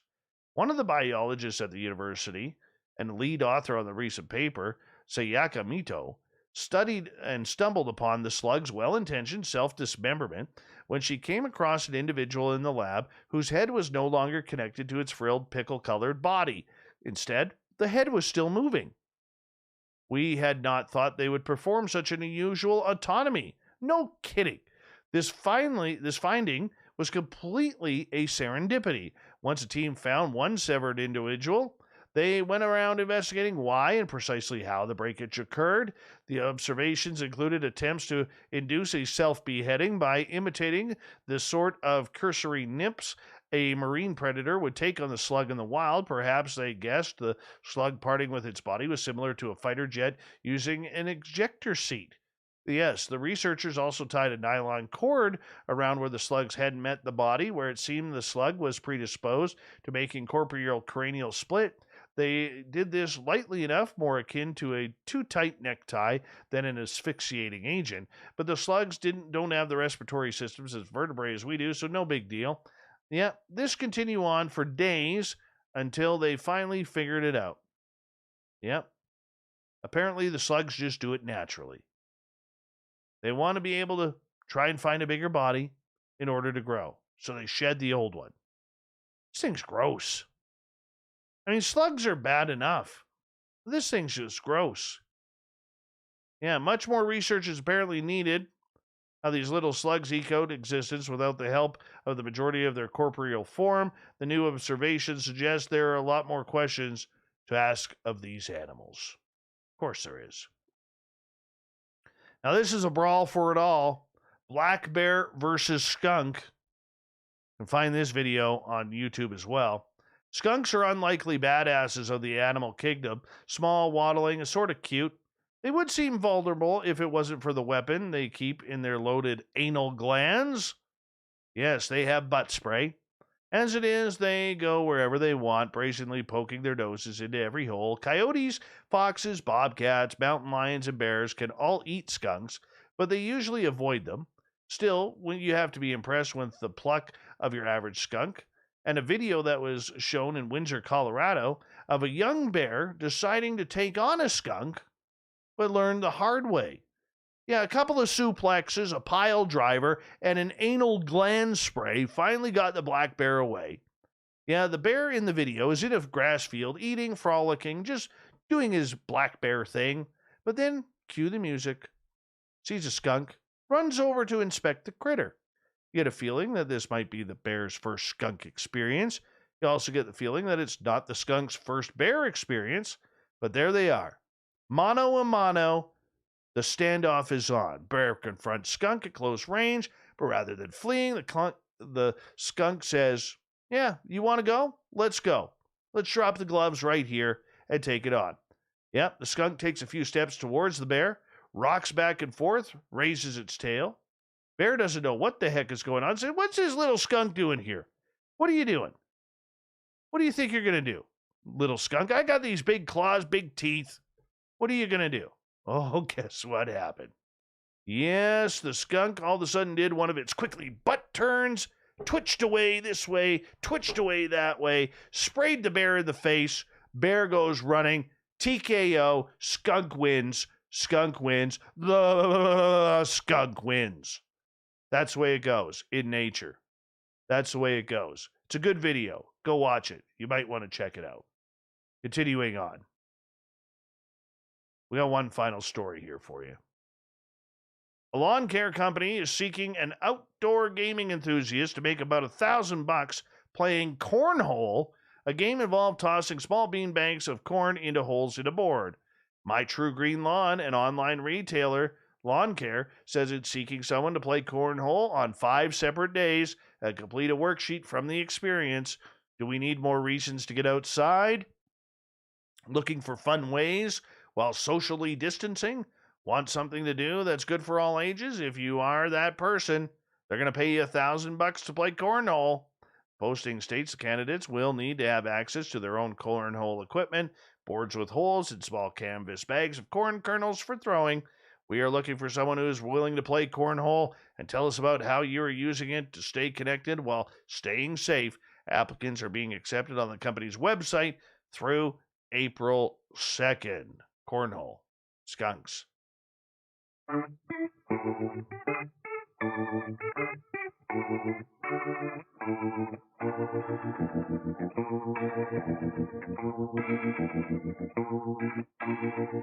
Thought of the Day happens every night at this time, where we ask a question on our Facebook and Twitter pages, then read your responses on the air because we love the audience participation around here. Today's Thought of the Day is as follows. What type of paranormal cryptid UFO adventure would you like to go on? Music and Truth. One where technology secrets are revealed that allow us to move into the future, where cancer is a thing of the past, limitless energy is on the horizon, and hoverboards and flying cars are finally here. And none of that feels like a big deal. An adventure to the future. Cherry Pepsi Mike. One where the UFO pilots disclose clean, limitless energy that ends pollution, poverty, and war. Davey. Me and my 6-year-old son Eddie want to go on a Sasquatch exhibition with Dave Scott. Eddie has been busy practicing his Sasquatch calls. Davey, I want to do that with you and your boy. I want to do that. Let's do that. Mickle. I would love to search the gifting place, which I think is the Roswell crash sites. 13 Ballads. A trip to Bamberg Castle, Lindisfarne, Eyemouth Cemetery, and Spindlestone Hughes. Why? It's all associated with Bram Stoker's Lair of the White Worm. Twin Rose. I'd like to see a dogman like Wiley, Dave Fritz did in western Oklahoma. He was calling coyotes and called in a dogman. Oh, there's nothing freaky about that. Jack, I'd like to have an out-of-body experience. Jim, I want to have a Bigfoot sighting. Just one. Kate, with her red toque on, she wants to go into the forest, see the fairies of the woods, and watch them disappear. Stephen, I want Maria Orsic to come take me away from all of this. James, I'd like to have a CE5 expedition. CE5, that's where you make contact with aliens on the ground. Much like Close Encounters of the Third Kind, except step it up a couple of woo notches. Nikki, to have a sit-down, face-to-face conversation with the matriarch Sasquatch of Mount Baker in Washington State, then go through a portal with her and return back from that portal. Tim, I'd love to have a Bigfoot sighting so I can confirm for me that they are real. Lori gets the final word on this tonight. She says, a buzz around the galaxy with some friendly extraterrestrials, LOL, because the rest of the oddball world is in my twilight zone of life with the cryptids run and in and out of here. That is the thought of the day for everybody on Facebook and Twitter. My personal one, what do I want? I want to go on a flight. That's it. I make it nice and simple. I just want to go on a flight. Consciously. Have some aliens land a ship in my backyard and say, hey, Dave, let's go. And I'll be like, no, guys, I got to get the show over with. You can come on the air if you want. And they're going to be like, look, you got to come on this flight or we're leaving right now. I would have to abandon the show. I really would. I would have to abandon the show in order to grab that flight, but it would be one hell of a story, wouldn't it? Thank you to everybody on the Thought of the Day. Thank you to Captain Shirk for the SOR Newswire. And a great show tonight. You want to check it out on the archives if you missed it. Gary Spikes Jr. talking monsters in Oklahoma.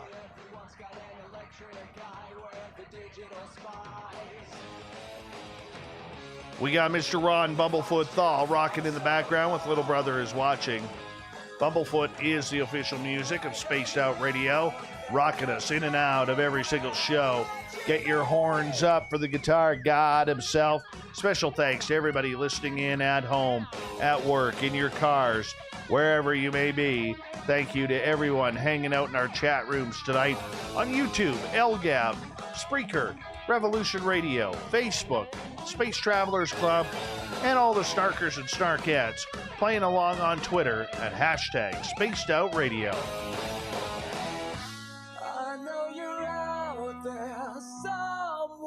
Remember, this show is copyright by Spaced Out Radio and SOR Media Ventures Limited. Thank you so much for choosing to share your evening with us, because together, my friends, we're watching. We own the night. Mr. Bumblefoot, we need a favor. We need you to take us home.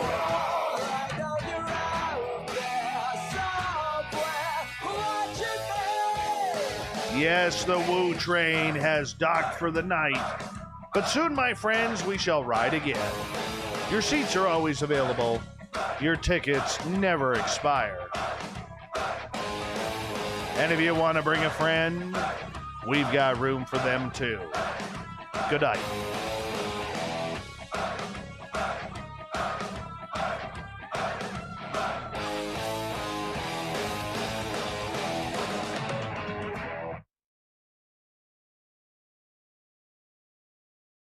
Dun dun dun.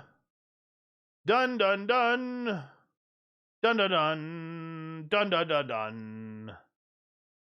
Dun dun dun dun. Dun dun dun dun dun dun dun.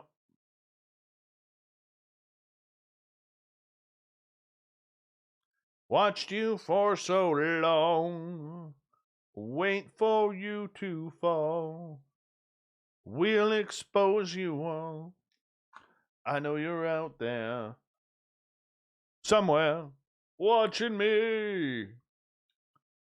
Hey, hey, hey, hey, hey, hey. Do-do-do-do.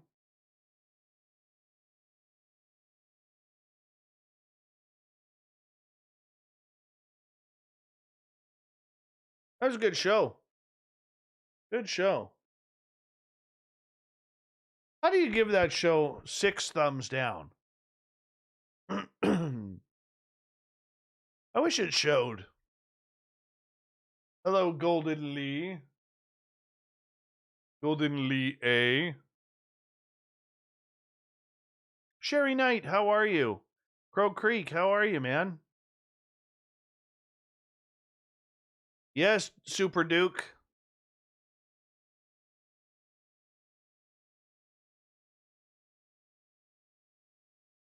Gorgeous Teresa, you're gorgeous. Well, thank you, Super Quest. I'm trying to gain some of your musical talent. Super Quest is a really good musician, man, and rapper. He's really good. I've heard him.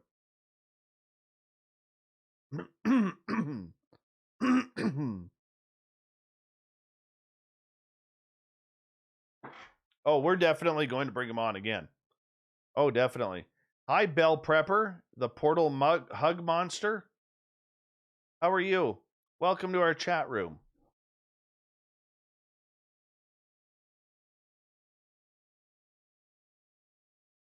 Hey, Crow Creek, how's your wife feeling, man? Give us an update if you don't mind. Slim, good to see you.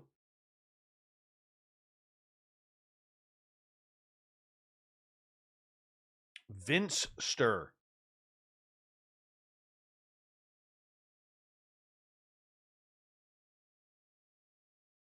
She looks great. Sorry, coming into the chat room late.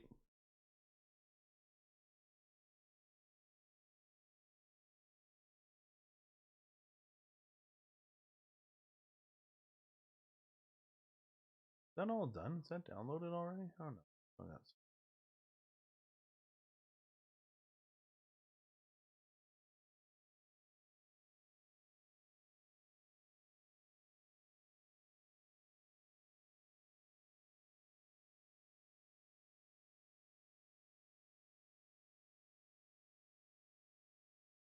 Oh, thank you, Paul Holland.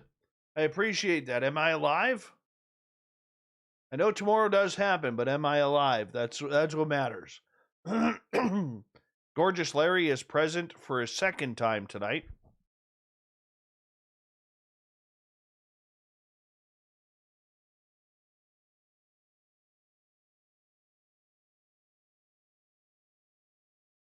Dave, get some Philips Hue, FX color, and white light ambient smart bulbs for your studio. You can use the color of the lighting you have now or 16 million other colors and sync it to content and video or audio. Really? Okay. Figured that out. I'm not very techie. Not very techie at all.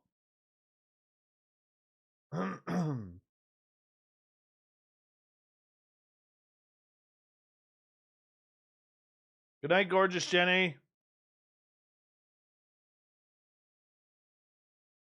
Hey, thanks, Steam Train Mark, for also confirming that I am alive tomorrow. Paul Holland and Steam Train Mark, they live in the future, people. They live in the future. Why we love them. Right like that.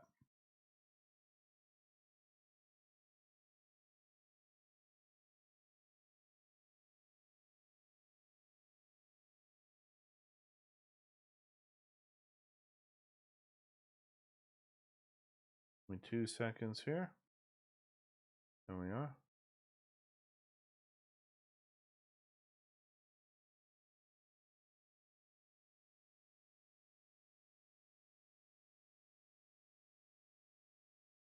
Where's the beginning? Hold on. I gotta listen to this. Here we go. That's right. Sultry, dulcet tones. There.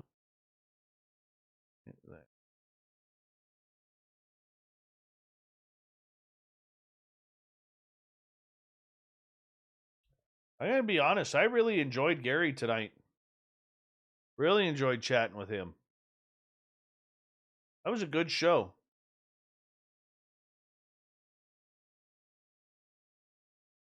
Could you imagine waking up in your vehicle and having a Sasquatch like inches away from your door?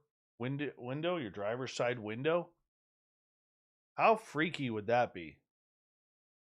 Dude pooped himself. You can't even blame him for that. You can't even laugh at that. He dropped a deuce right there. Right there, man. I don't even blame him for that.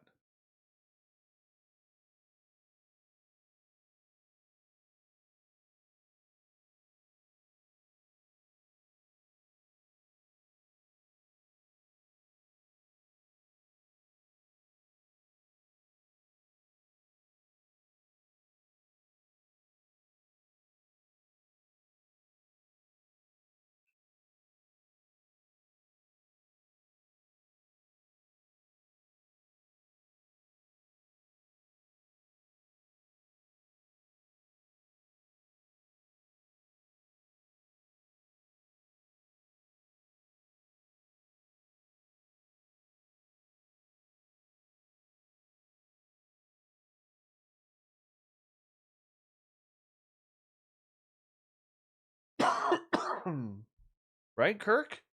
Totally. Oh, wow. Kirk, I'm looking at your picture on the bigger end. Is that your beard? That's a good beard if that's your beard in your photo, man. That's good bearding right there.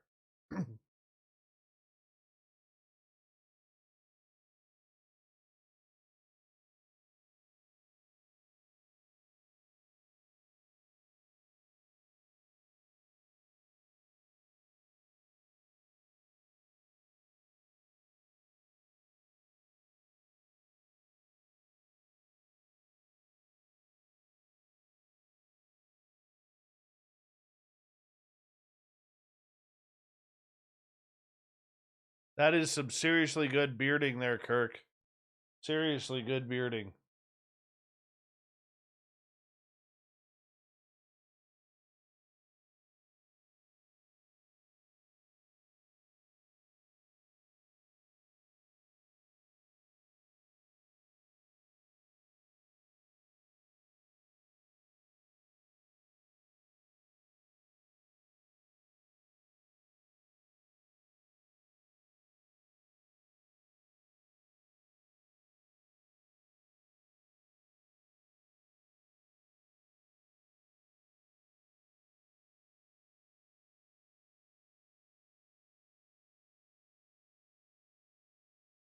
Let's see.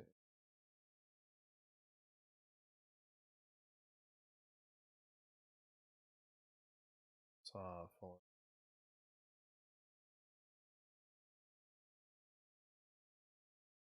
Undo.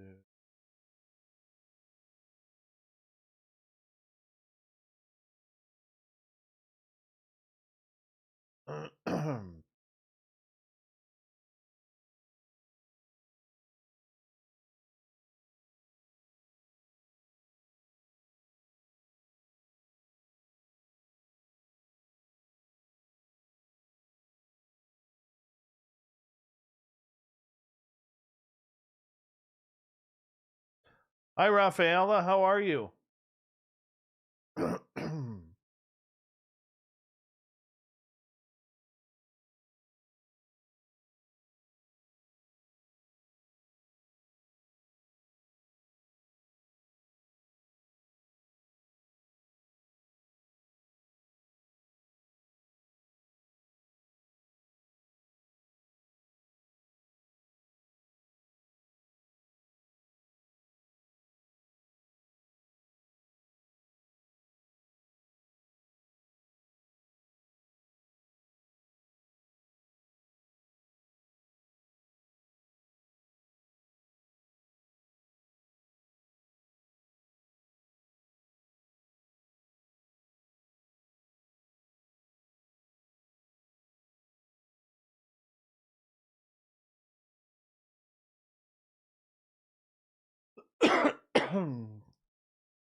Hey, Joey Hayes, how are you?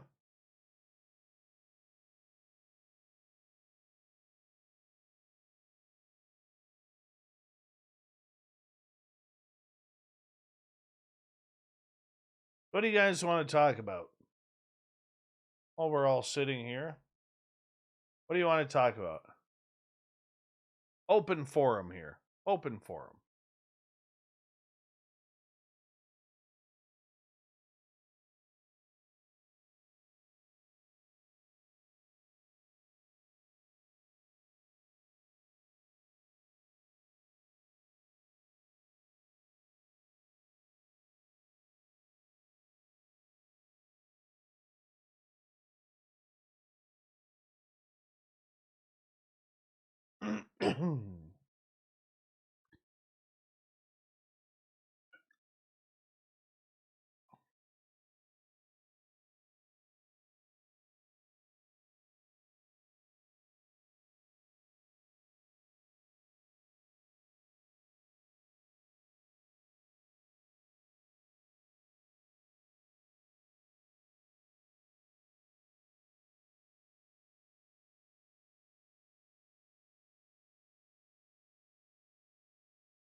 Oh, you didn't miss anything. I mean, we had a great show on Bigfoot. You're definitely, Joey, going to want to listen to this one.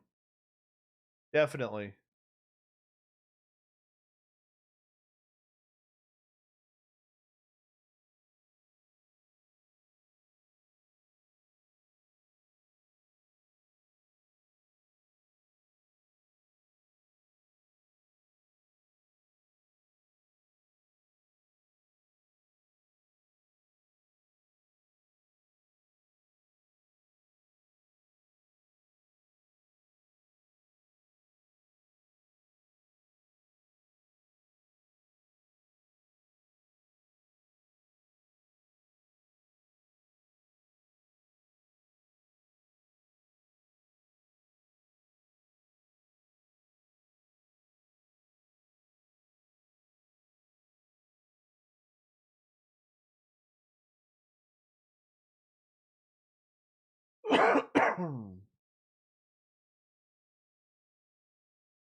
The snow is melting right now. It'll probably be completely gone. Probably within the next month. And then it'll keep melting. It'll probably be in the forest for another couple weeks after that.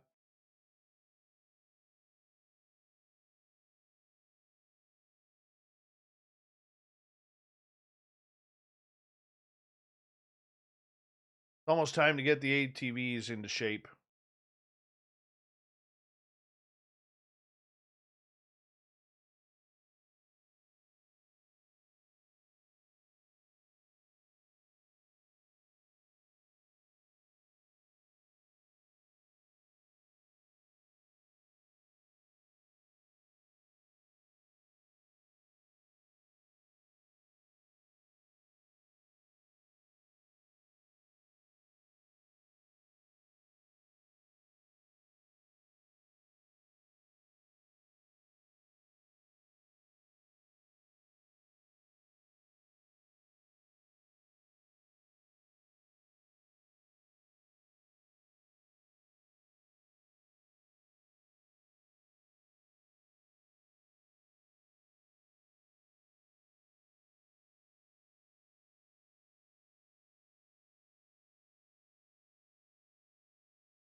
Hey, Crow Creek, that was a pretty powerful statement about the egg, man. Thanks for that.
Hey, Stetson John.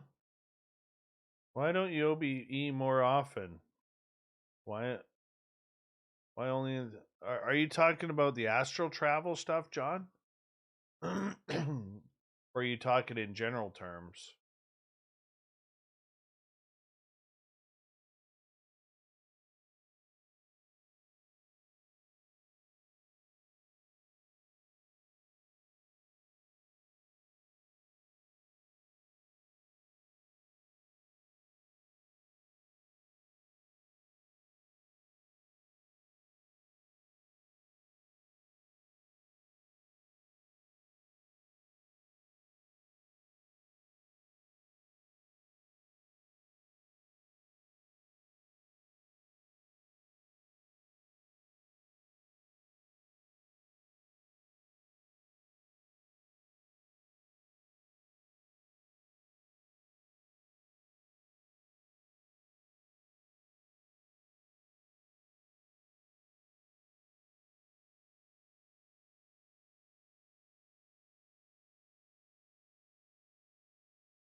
Oh.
Yeah, Virgil, that was kind of cool. Very cool. That was quite a profound statement, actually.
Oh, John, it's real simple. I don't have a lot of time, and sometimes when a lack of a better term, an emergency situation comes up, you just feel the need that you got to do it. You got to go. You got to make it happen. Tomorrow night on the show. Let me looky here.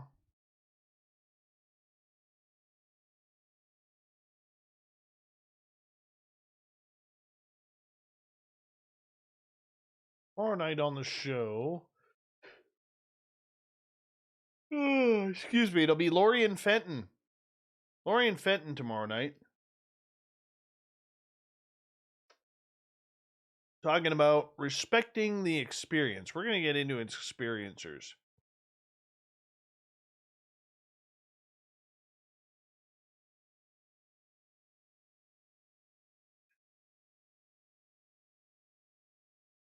You know, if you people didn't want me to keep the beard, I'd shave it off by now. Just saying. To the point where it has a mind of its own.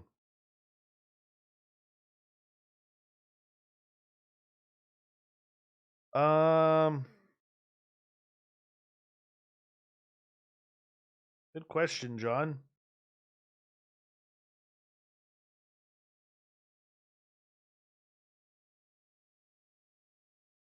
You just kind of feel that you have to. You know? And it just feels like it's at that time, it just feels like it's the right thing to do. You know?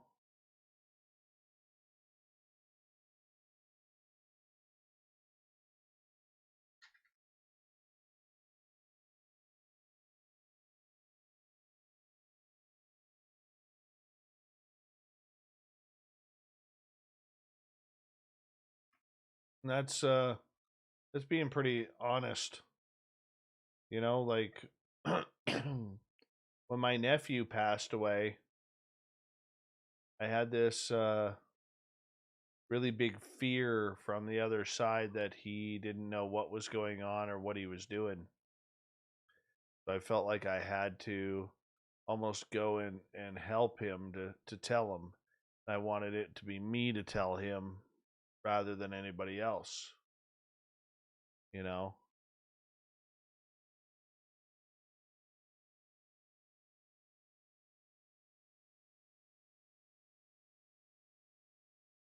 How you know?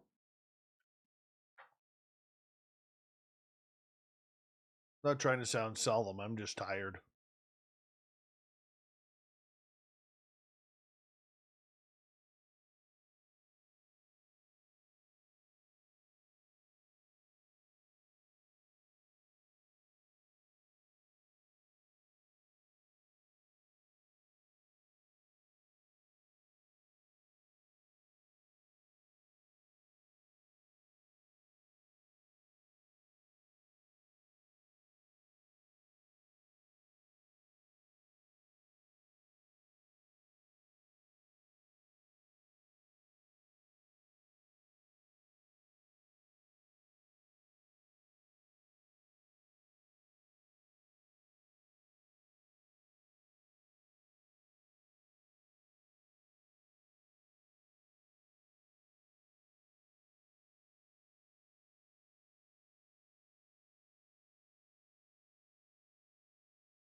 All right, everyone. It is that time of the night where I gotta say goodnight and make my way off to bed. I want to say a big thank you to Vince, to Betty, to Lynn, to Grendel, to Colin, and to Cat Chaser for the amazing super chats tonight. Thank you to everyone who hit that subscribe button as well for following our channel and making sure that everything is Spaced Out Radio is now a part of your life, and we really do appreciate that. I want to say a big thank you to everybody in our chat rooms tonight. You guys were fantastic. Lori and Fenton tomorrow night, respecting the experience is what the topic is. So I'm sure you can all figure out where we're going with that. We're going to find out about her conference that went over virtually this past weekend, UFO Con 2021. She's already told me, and Teresa, be ready. She already told me that I'm going to be speaking at her conference in 2022 in San Francisco, when we should all be around to attend it live. So we will talk to you guys tomorrow night, 9 p.m. Pacific, midnight Eastern. Love y'all. Thank you so much for taking the time. We'll see you tomorrow. Good night.